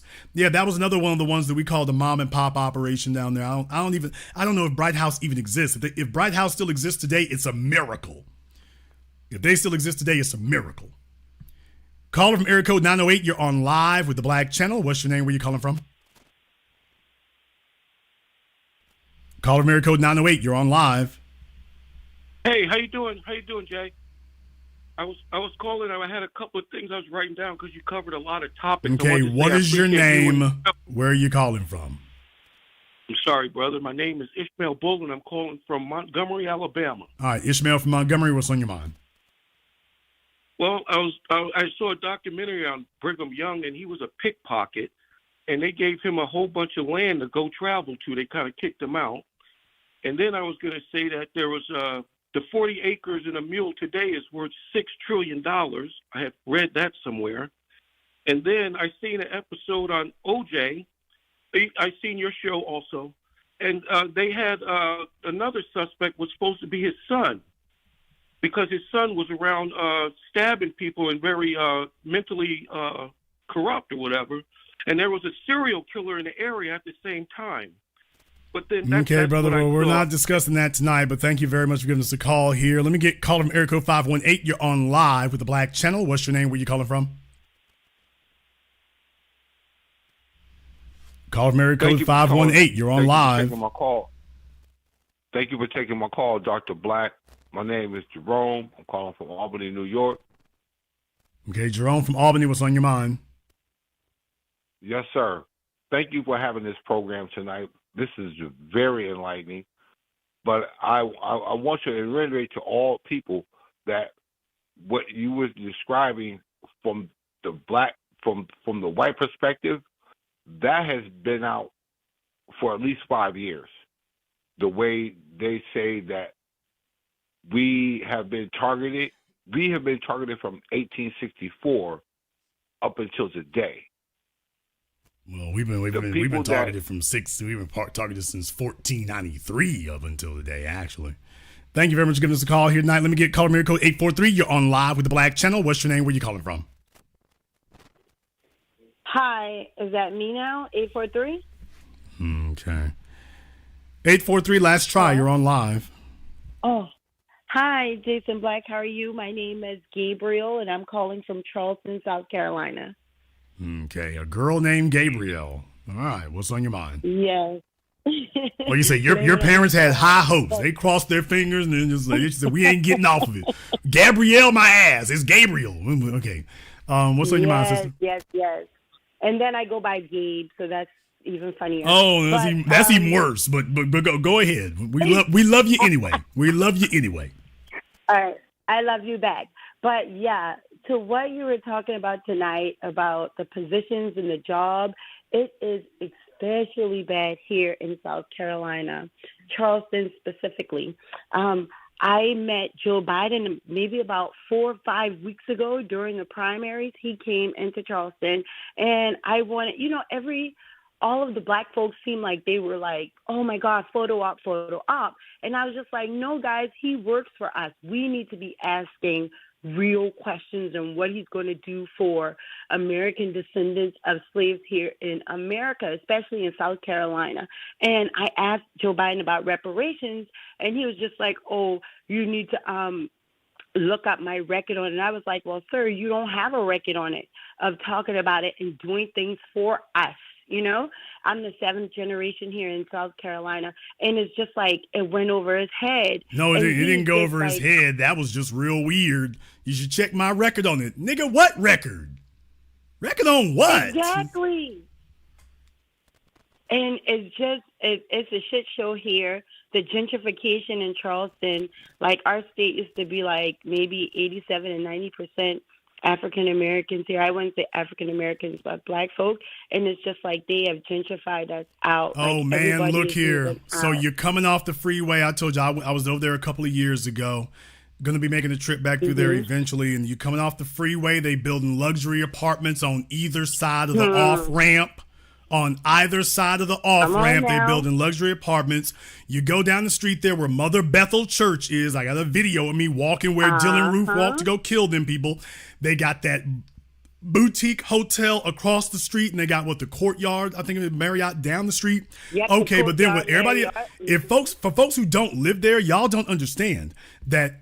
And I recorded all of that, by the way. I got it on video and everything right there. I got pictures and the whole 9 yards because that's what I do everywhere I go. So when you're going down there where the waterfront is and Market Street. Now, it looks like San Francisco. For those of you who have not been to Charleston, it looks like San Francisco in that area now. Everything is all storefront, small storefronts and local stuff till you get down to the waterfront. Now they've got what they call what was that? Is it Waterfront Inn or Lakeview Inn? I want to say Waterview Inn or Lakeview Inn or something like that. And it's a Lakeview Inn. Yeah, well, you can't call it that anymore because they're building that $1 billion Lowe's hotel resort right across the street from them, and it's blocking the view. So I'm like, how are you still gonna be the Waterview Inn when they get done building that Colossus over there? So I was kicking it across the street with the Gullah Geechee. They got the little shop over there. I was kicking it across the street. Oh yes, ma'am. Yes. Oh no, I didn't. I don't pretend to do this. I do this. I got them on video too. I was across the street kicking it with them, and they were telling me about what the landlords were doing, what the white folk there were doing, how they selling. Yeah. Oh yeah. To the woman making baskets, I talked to her. They tell me all the folks that they're doing. I went to their little park up there that they got. They turn it all into concrete. And here's my whole thing about it. What I'm saying is, when you're talking about, well, here's my thing. I don't think Lowe's is finished yet. I want to say they said it was going to be a couple of more years before it was done. Now, I've worked construction, and this was a couple of years ago I was there. And for them to be saying it's going to take this long to do it, either they ran into a major problem, I don't believe they did, or this thing is going to be this is going to be a flagship facility they're building. This is going to be one of their flagships. But listen, they're not telling people that here in South Carolina, Charleston specifically, we are below sea level, and they are building and building, and it's getting higher and higher. Now they're trying to say, because this is a hurricane state too, so now they're going to say they're trying to find ways because our streets get flooded. We're like flooded. Like if we have high tide, if we have a bad storm, you can't come out your house for about a week, or you have to evacuate somewhere for about a week. But they're not telling us that now, since all this construction and everything, gentrification is moving in, they're trying to pipe and annex water to go from here to there. But why weren't y'all doing this when Black folks were there? And don't you know they just put an African American museum down in Charleston? Of course. They do that right there. And like I said, I saw some of that jankiness going on down there by the riverfront versus when you back up on the street. And what I'm saying is that understand that all that investment, it follows the same pattern. That is not for the residents of Charleston. That's for the gentrifiers coming into Charleston. Because Lowe's is not going to be cheap. The value of everything on that riverfront is about to skyrocket. And what I did my first film, 7 a.m., that is Charleston's economic bomb right there. That's the economic nuclear bomb right there. And it's going to blast everything around it. In the case of that monster, that Lowe's facility is going to redefine that riverfront. And from here on in, it will be nothing but $1 billion developments on that riverfront. Not in Myrtle Beach, not in Florida, but in Charleston, South Carolina. South Carolina. Thank you very much for giving us a call tonight. And like I say, coming off the freeway, it don't look like much. Let me let y'all know, for someone who's been there, it doesn't look like much when you're getting off the freeway. But when you get around there where Mother Bethel is, let me tell you, Mother Bethel Baptist, that Mother Bethel Church, that thing is right in the middle of the action. I'm not telling you what somebody else told me. I'm telling you what I got on video and what I've recorded. Mother Bethel, where Dylan Roof sat up here and massacred all those people, that church is in the middle of the action. My people in Charleston know that church is right in the middle of it. It's at ground zero, that church is in the middle of prime real estate. Prime real estate. And yes, Market Street down there where they got the slave auction place down there and stuff, where they show they got the monument talking about where the slaves were let off at. Yeah, And Mother Bethel is just a couple of blocks away. And folks are out there. It's like a 24-hour party and stuff, especially when the weather gets warmer. But that church is in prime real estate. And when I see that, I'm like, oh, I know where this is going. Y'all got to go. Okay, if we have a caller calling in from outside the country or whatever, you need to let my mods know in the chat room. Let me get caller from area code 703. You're on live with the Black Channel. What's your name? Where you calling from? This is Mike from Alexandria, Virginia. Okay, Mike from Alexandria. What's on your mind? So, what you were saying earlier about about how basically they promote people that are less qualified and they skip over black people. I'm just gonna share my story real quick. Like, I got a marketing degree in Norfolk, Virginia. Started working for a shipping company down there.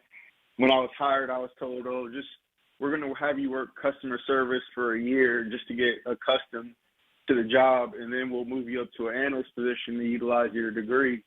And I ended up working there for basically 2 years, but right before I quit, a little white kid that went to the same school as me, got the same business degree as me, they were like, "Oh, we're going to have you train him." And, him being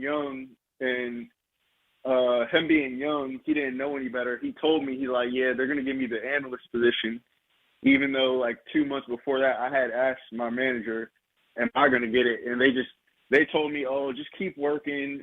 Something will come up." And, so basically that's what you said is facts. My dad told me that too. They give them these positions immediately. So you could be working there for multiple years and they help their own people out, get them making money young. I'm 29. I was a veteran too, so. Yeah, I mean, it's a system. These folks older. don't just stumble and trip and fall into these things. They are given it. This is what white privilege is. It is unearned. We've been yelling the whole time. It's unearned benefits. He's in line for it merely because he was born. You, on the other hand, have to work and scrap and scrape and wait 10 times longer and work 20 times harder to get the same thing he is given. And I'm saying if that's the system we in, then damn it, if we cannot all be equally comfortable, we will all be equally uncomfortable. Y'all dropping it off to him, drop it off over here. Cut the check. Thank you very much for giving us a call tonight. Let me get caller from area code 812. You're on live with the Black Channel. What's your name? Where you calling from?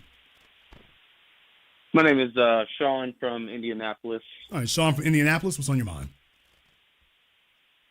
I kind of disagree. I do disagree that our people are not, instilled with entrepreneurial abilities. I think us. I'm not sure. I'm not sure who man, said that, but okay, go ahead.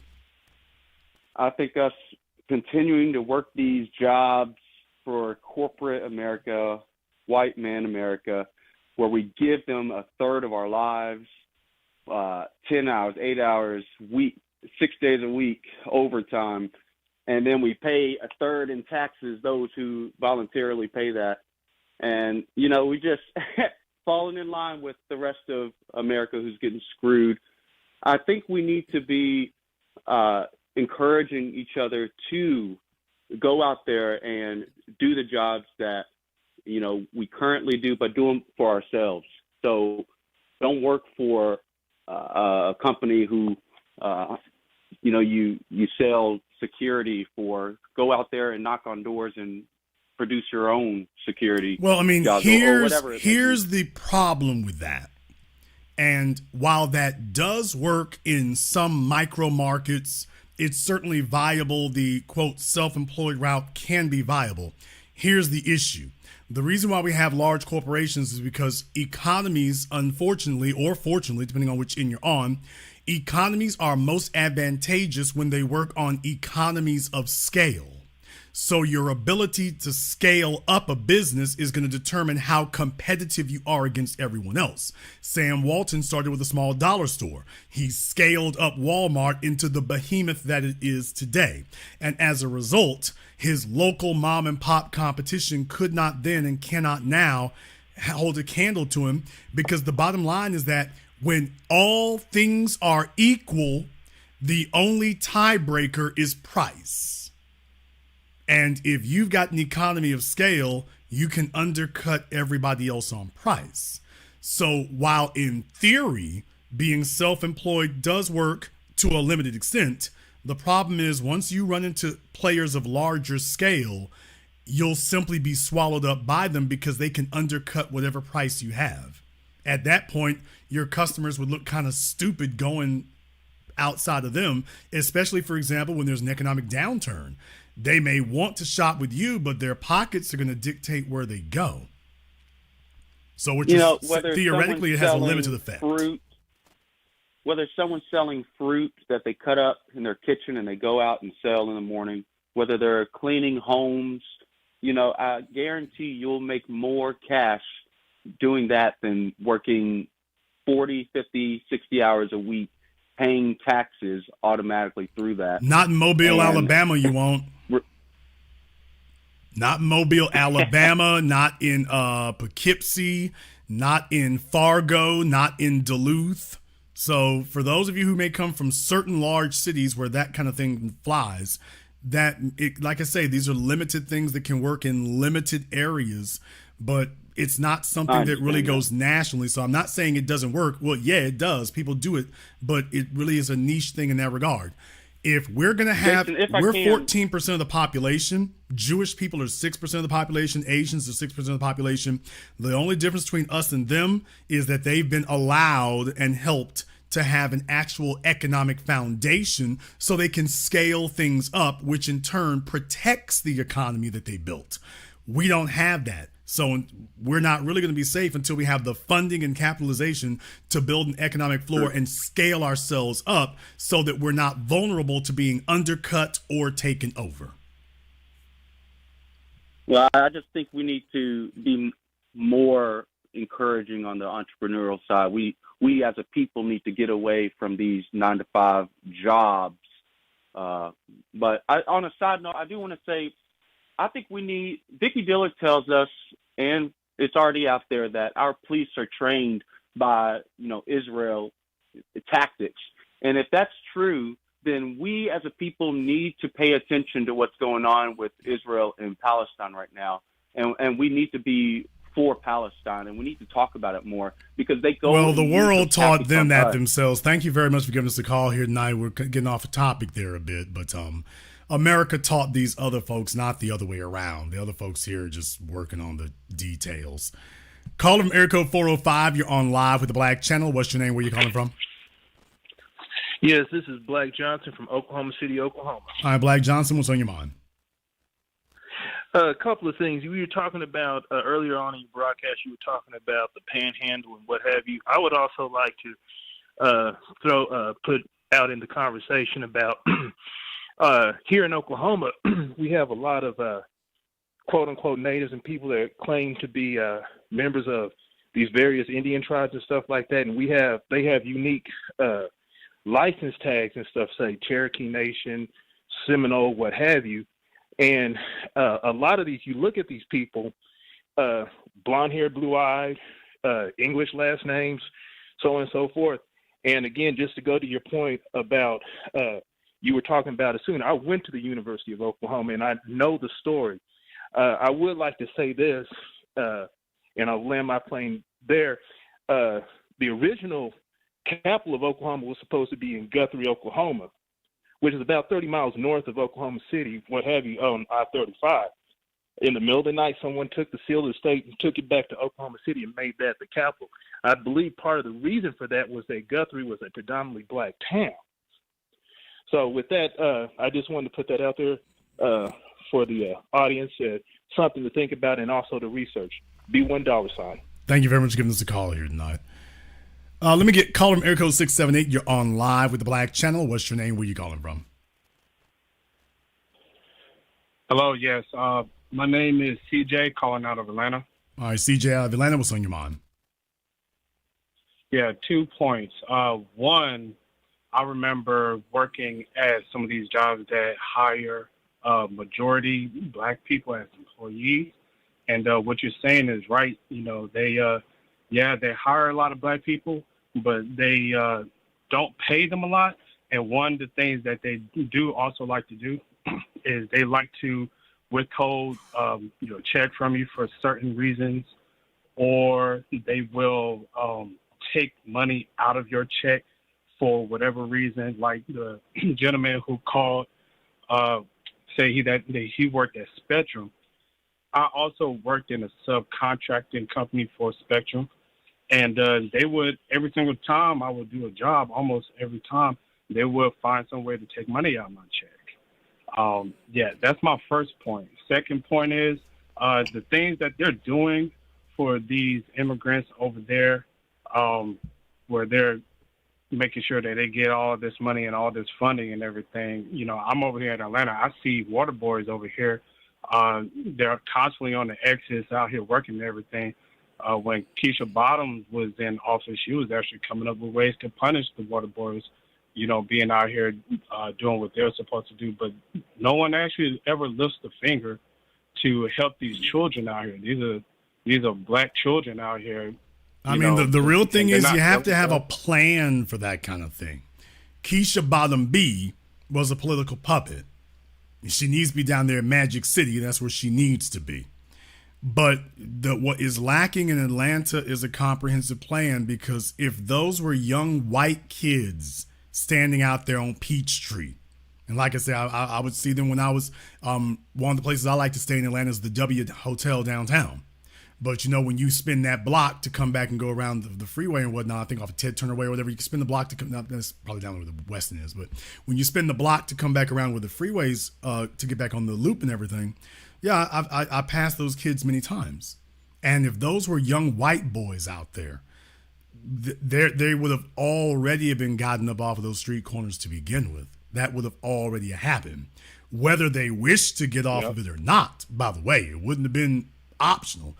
They would have been gotten up off of there, and their community would have made sure they were all right. The city council would have been on top of that. No, what you got in Atlanta is, well, we ain't got time for that. We need to put up more rainbow flags. That's what you got there. Thank you very much for giving us a call tonight. Let me get called from area code 240. You're on live with the Black Channel. What's your name? Where are you calling from? Yes, my name is Garvey from Washington, D.C.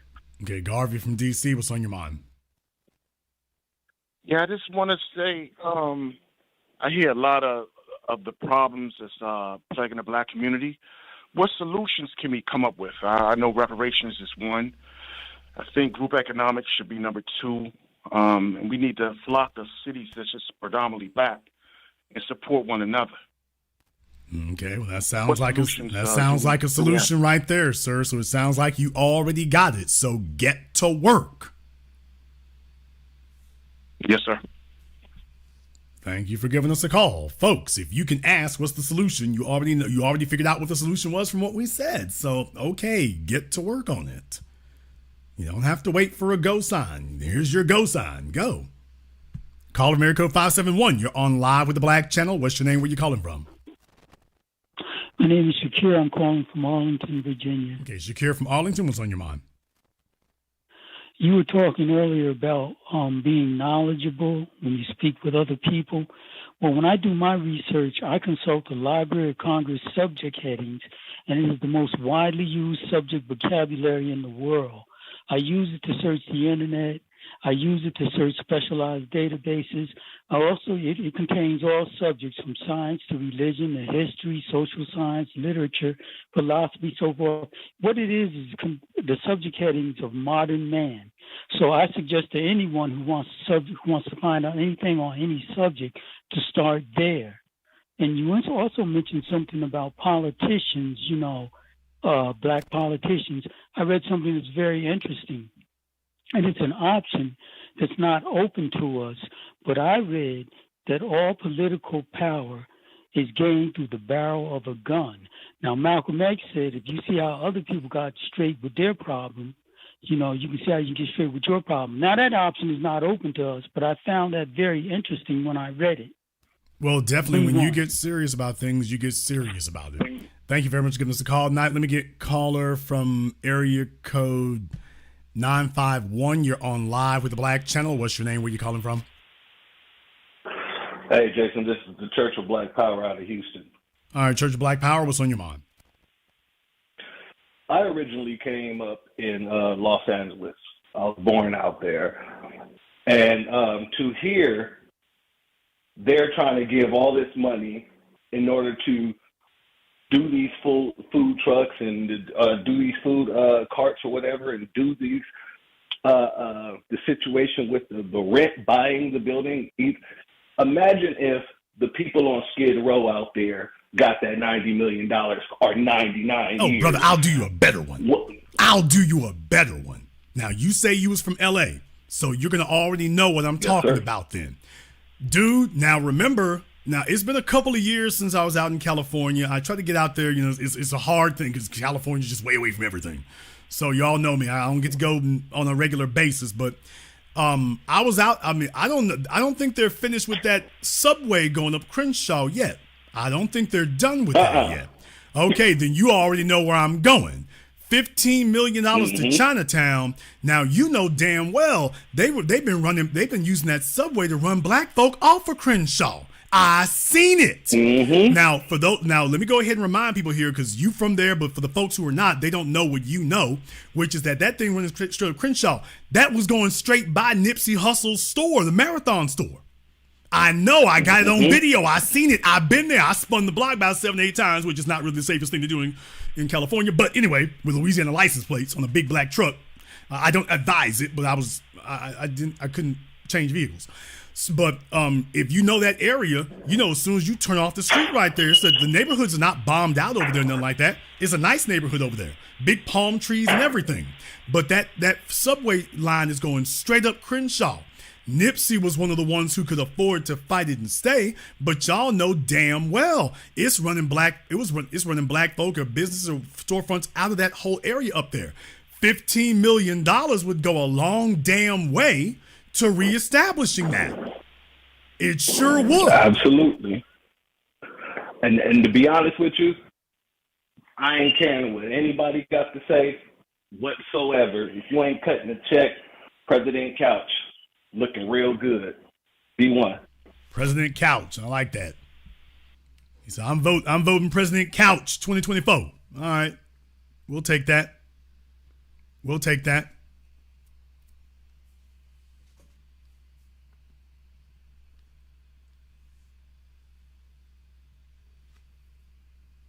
Yeah, buddy, could you imagine what they could do? Could you imagine what they could do?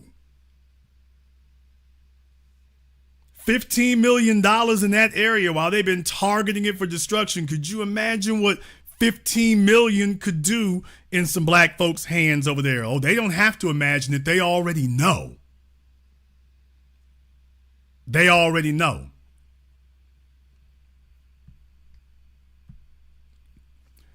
Let me get a caller here on the line. I'm not sure. I'm letting y'all know here, by the way, in the future, you're going to want to make sure that you let the moderators know if you're calling in from outside of the country. Okay. Folks, if you're calling in from outside the country, because if you got like masked numbers or if it's private numbers or whatever here, just to make sure we don't have a troll situation here, if that's you, please let my mods know that you're calling in. We keep telling you that. Let the mods know you're calling in. I can't take a bunch of anonymous numbers. Let me get caller from area code 559. You're on live with the Black Channel. What's your name? Where you calling from? Hey, it's Martin calling out of Oakland. All right, Martin out of Oakland. What's on your mind? Oh, great broadcast.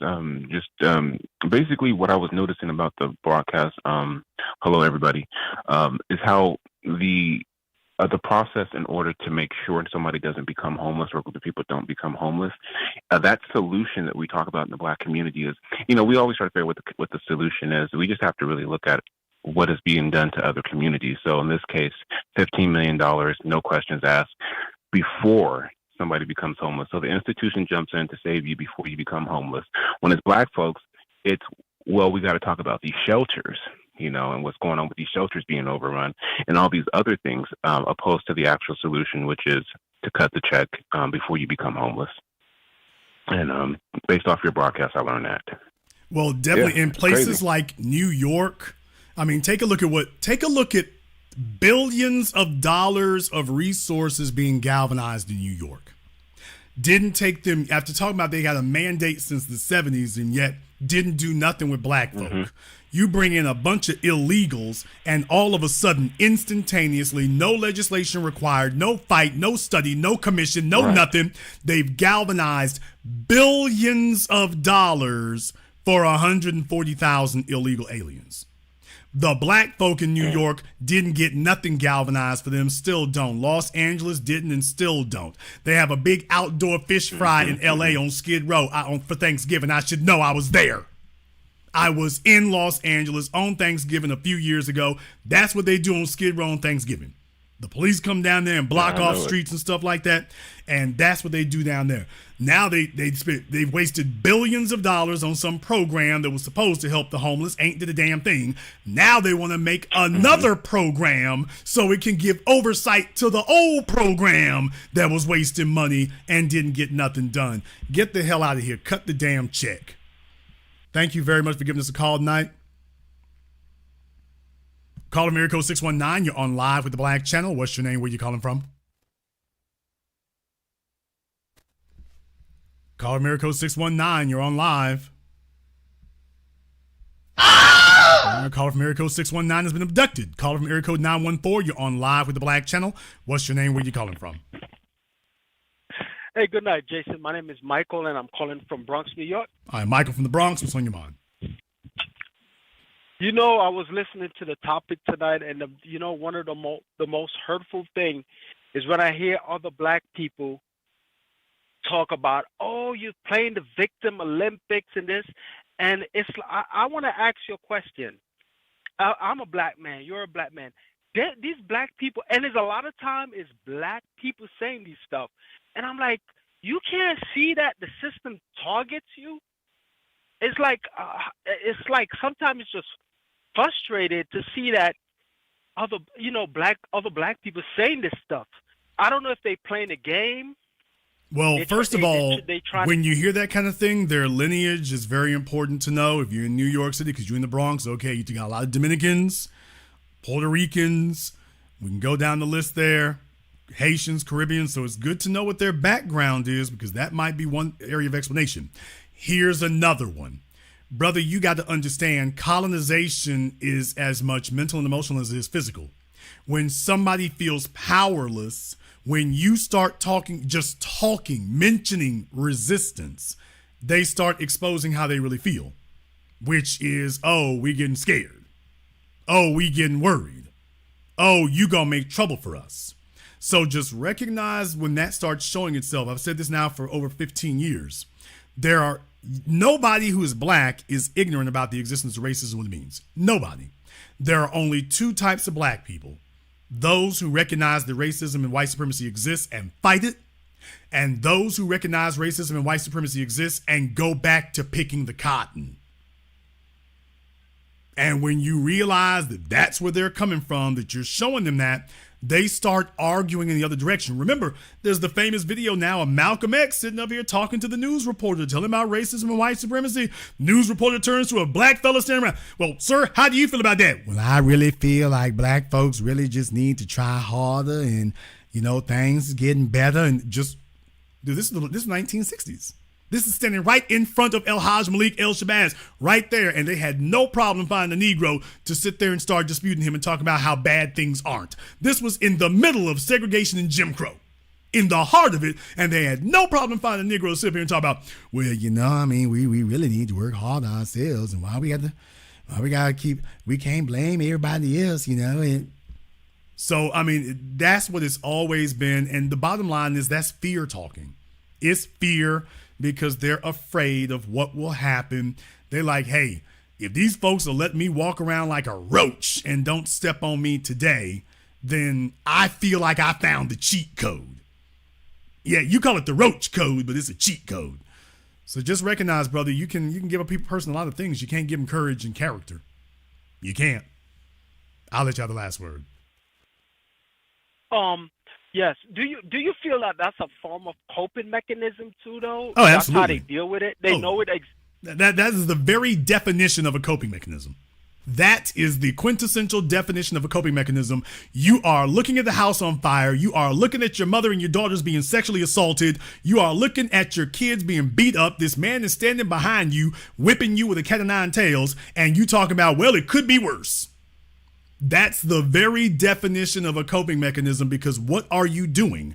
What you're doing is rationalizing doing nothing. You're blame shifting, you're scapegoating, you're changing the subject, you're living in denial. You're doing everything to avoid the simple and obvious. And what that illustrates, you're more afraid of change than you are of your wretched condition. And if other people make change, that puts more of a spotlight on your wretched condition. So just understand, folks are afraid of change, especially if they've gotten comfortable in the slum and the cesspool they're in. Now they just want you to shut up talking about the cesspool. Stop reminding me about the damn cesspool. I'm in it, I smell it, it reeks, but it could be worse. But what's really bad is you keep trying to remind me I'm in it. If you just shut up. And brother, you have masses of people like that. Not just one or two, masses. Thank you very much for giving us a call tonight. You got whole masses of groups of people like that, man. On social media, you can find them in great big, huge groups and globs. The Sage Steels and their ilk. Stop reminding me about the slum. Caller Mary Code 785, you're on live with the Black Channel. What's your name? Where you calling from? Caller Mary Code 785, you're on live. I'm All right, caller Mary Code 785 has been abducted. Caller from area code 860, you're on live with the Black Channel. What's your name? Where you calling from? Hey, Jason, it's me, Roland from Hartford, Connecticut. I was just checking in. All right, I like the conversation. Roland from Hartford, what's on your mind? Yes, sir. I wanted to check in about talking about it from a security perspective. I used to work private security for over 10 plus years, and I do have like a master's degree. I got 6 more classes until I got my master's. I could not get any management level security where I'm in control of a unit or anything of that nature. And it's been like that for like almost like 5 to 10 years. And I'll give another example. Like I recently joined this one security firm. I came as a supervisor. They end up losing the contract at the hospital. They said that they backed out of it. Who knows? The contract was lost. Then I applied for a management job within the state, right? They told me that I had an interview, so I'm preparing for my interview. I get a text. He calls me to tell me that, by the way, we canceled the interview, but I'm going to give you a job that's $18, which is $3 less than what you're already making, and that's the best I can offer. This is why we need to have reparations, and anybody speaking against it need to really be stoned like in the biblical days or shoot like in the Middle East, because this is ridiculous that we have to go through anything like this as American citizens. I mean, I want to say what you're describing is the wholesale This is what happens when you weaponize an economy. When you turn an economy into your weapon, this is what it looks like. It becomes this really strange, bizarre place. Folks talking about, AI and the Matrix. This is the Matrix right here. Some weird, strange, amalgamated reality where folks are up is down and left is right, and whatever they say is real on the day they say it is. And yeah, that's what this is. A weaponized economy is the Matrix. I'll let you have the last word. Yeah, Jason, I just get annoyed because they tell our black youth to go to these colleges, go to these institutions, and they have nothing for our children. They have nothing for our people. And this is why entrepreneurship is very vital. And they're even taking away from the economic floor so we can't be self-sufficient, so we can leave off of their plantation. So it seems like every, I say legal avenue, because, some of us like to be very legal, like it is what it is. And you have some people that's going to do what they do. There's no shade to the game. But the reality is that they're shutting down all the legal aspects for us to get money. And that's that's when they're going to make the most rational people the most irrational people, unfortunately. No, let me explain something to you. Right and wrong are defined by those in power. Now, to my Christian friends and my Muslim friends and my religious folk, you'll find that to be a little unpalatable, but it's the truth. This concept of right and wrong, well, that's defined by who's in power. Whoever is in power gets to ultimately define that. That doesn't mean that you don't have your own personal predilections. Look it up.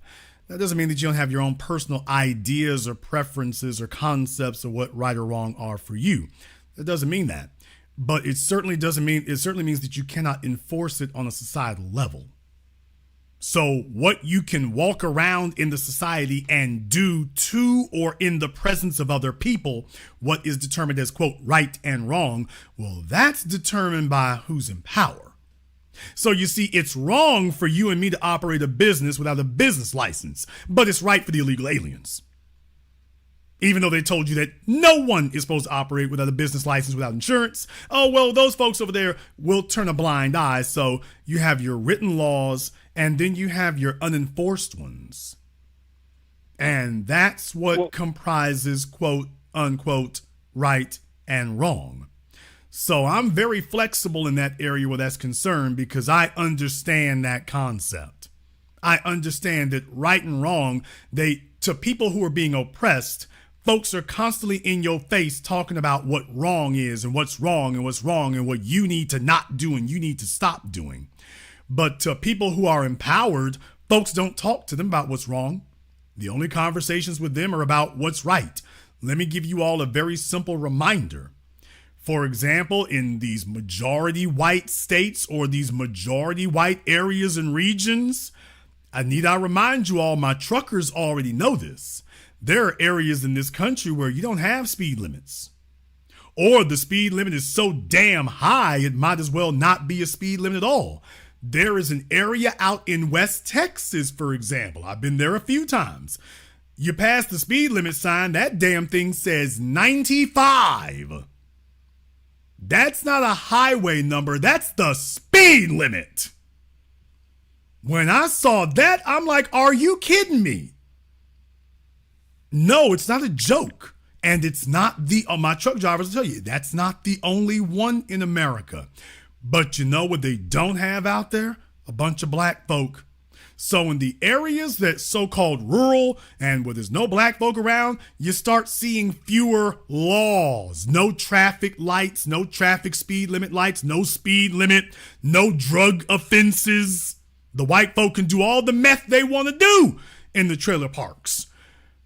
Soon as black folks start showing up, here come laws. Here comes wrong. Oh, you can't do that. Here it comes. Well, Jason, I just want to just close out with this one thing. What they're doing is what he did was erected a barrier within the it's in the field of security. And what I mean is that for order for black people or anybody in the security industry in the state of Connecticut, for them to create their own business, they have to have within leadership role within like 5 years or so. So that's like their blue wall to make it harder for our demographics to gain access to that type of level of authority and that type of level of power within the industry of security.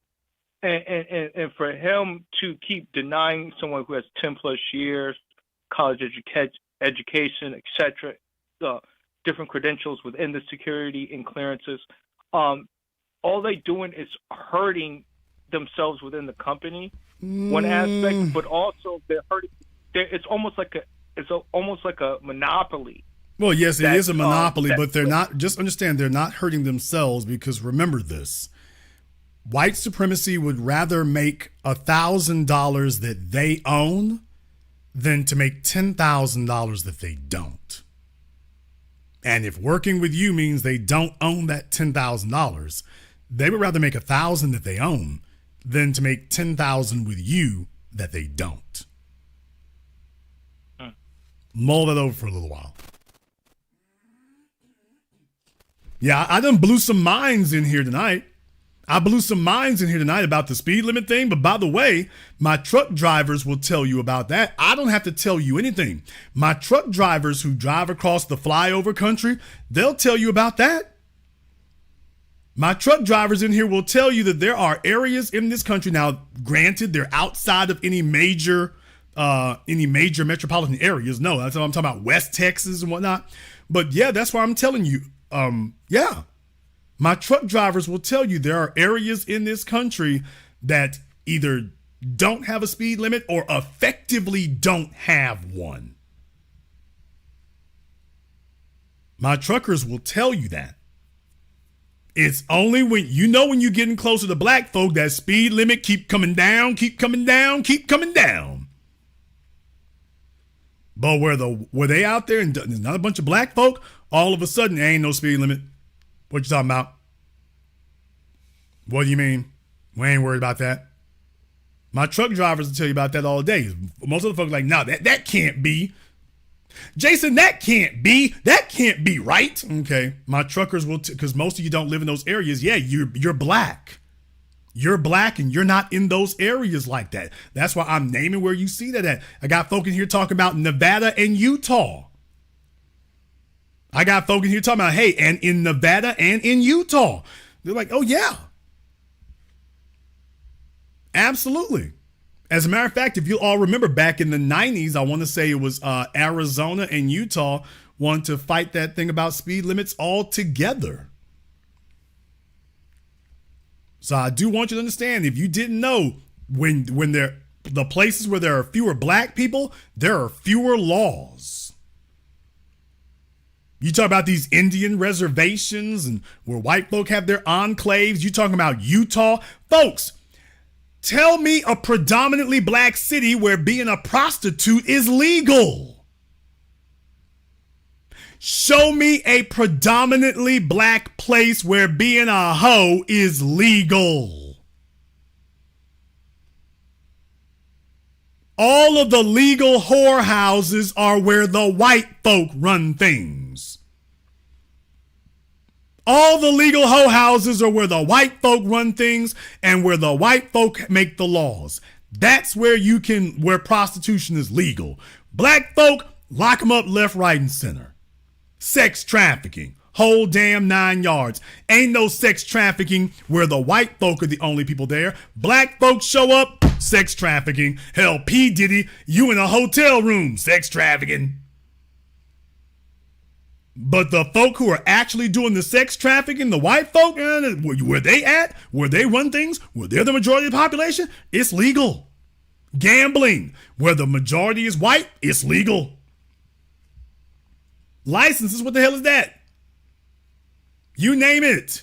Black folk, mass incarceration when we did drugs. White folk got it legal and didn't have to pass a single damn law. They just, quote, decriminalized. Remember up there in the New England states, they ignored the opioid epidemic. They ignored the heroin epidemic. They just allowed the white folk to do it. Black folk with crack, they putting handcuffs on you. The white folk can shoot up and do their drugs and nobody was messing with them. At the exact same time that they're arresting black folk for crack, cocaine, powder cocaine, and marijuana. The white folk can do their drugs and the police just walking by and ain't nobody doing nothing and the mayor talking about we need to have treatment.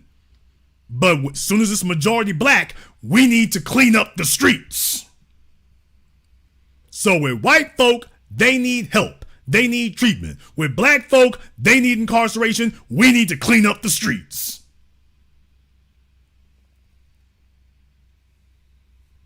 Right and wrong are concepts determined by those in power, and they are the ones who will enforce what they consider to be right or wrong, whether it is constructive or destructive. And what you will find is that when you are black, wrong starts being a word you hear all the time. Did you ever think about the psychological effect that has on someone? Did you all consider the psychological effect that has on someone on both sides to be somebody who always hears you're wrong, wrong, wrong, always wrong, wrong, wrong, wrong, wrong, wrong, wrong, wrong? That creates PTSD. You're wrong, wrong, wrong. Everything's wrong, wrong, wrong, wrong, wrong. Now consider the other side. You are free, white, and 21. You don't ever hear wrong. Everything is your right, or at least you don't hear anything is not right. Whatever you do is just what you do. But you don't get battered and bludgeoned and beaten with wrong, wrong, wrong. Nobody's in your face 24/7 saying wrong, wrong, wrong. Drive your Dodge Charger as fast as you want to, your Mustang as fast as you want to, eat whatever you want to, wear whatever you want to, go wherever you want to, do whatever you want to. And our system will back you. If somebody tries to stop you, the system gonna step in and grab them, not you.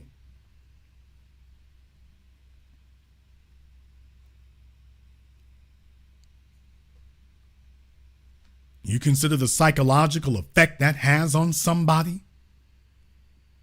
You think you're ever going to be able to stop him from discriminating against you, penalizing you, persecuting you? You think you're ever going to be able to stop him from doing that?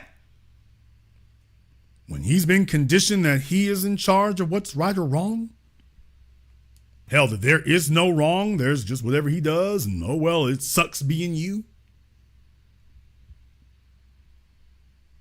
Consider that. I just thought you should consider that. We're going to go ahead and wrap things up here tonight. If you are new here to the Black Channel, welcome to the Haven of Intelligent Black Thought. We do this every weekend. Click that red subscribe button. Click that yellow notification bell. Join us each and every time that we are here. If you haven't been to our website, blackchannelfilms.com, you want to go and check out our groundbreaking best-selling documentary work, 7 a.m., Gentrified, Race War, all available on DVD and streaming. Go to blackchannelfilms.com. That is blackchannelfilms.com. I want to thank FBA Bro Rees, Freedom Shahid Ali, Quentin Sowell, and everyone else here who have become members of the channel here tonight. Thank you very much for your support. I want to thank all of you for tuning in live or recorded. Thank you for liking, subscribing, and sharing. Thank you to everyone who has contributed to support tonight's program. And this concludes tonight's broadcast of the Black Channel. I am your host, your brother, your humble servant, the Black Authority. And until next time, my brothers and my sisters from around the world, remember, Black is the future.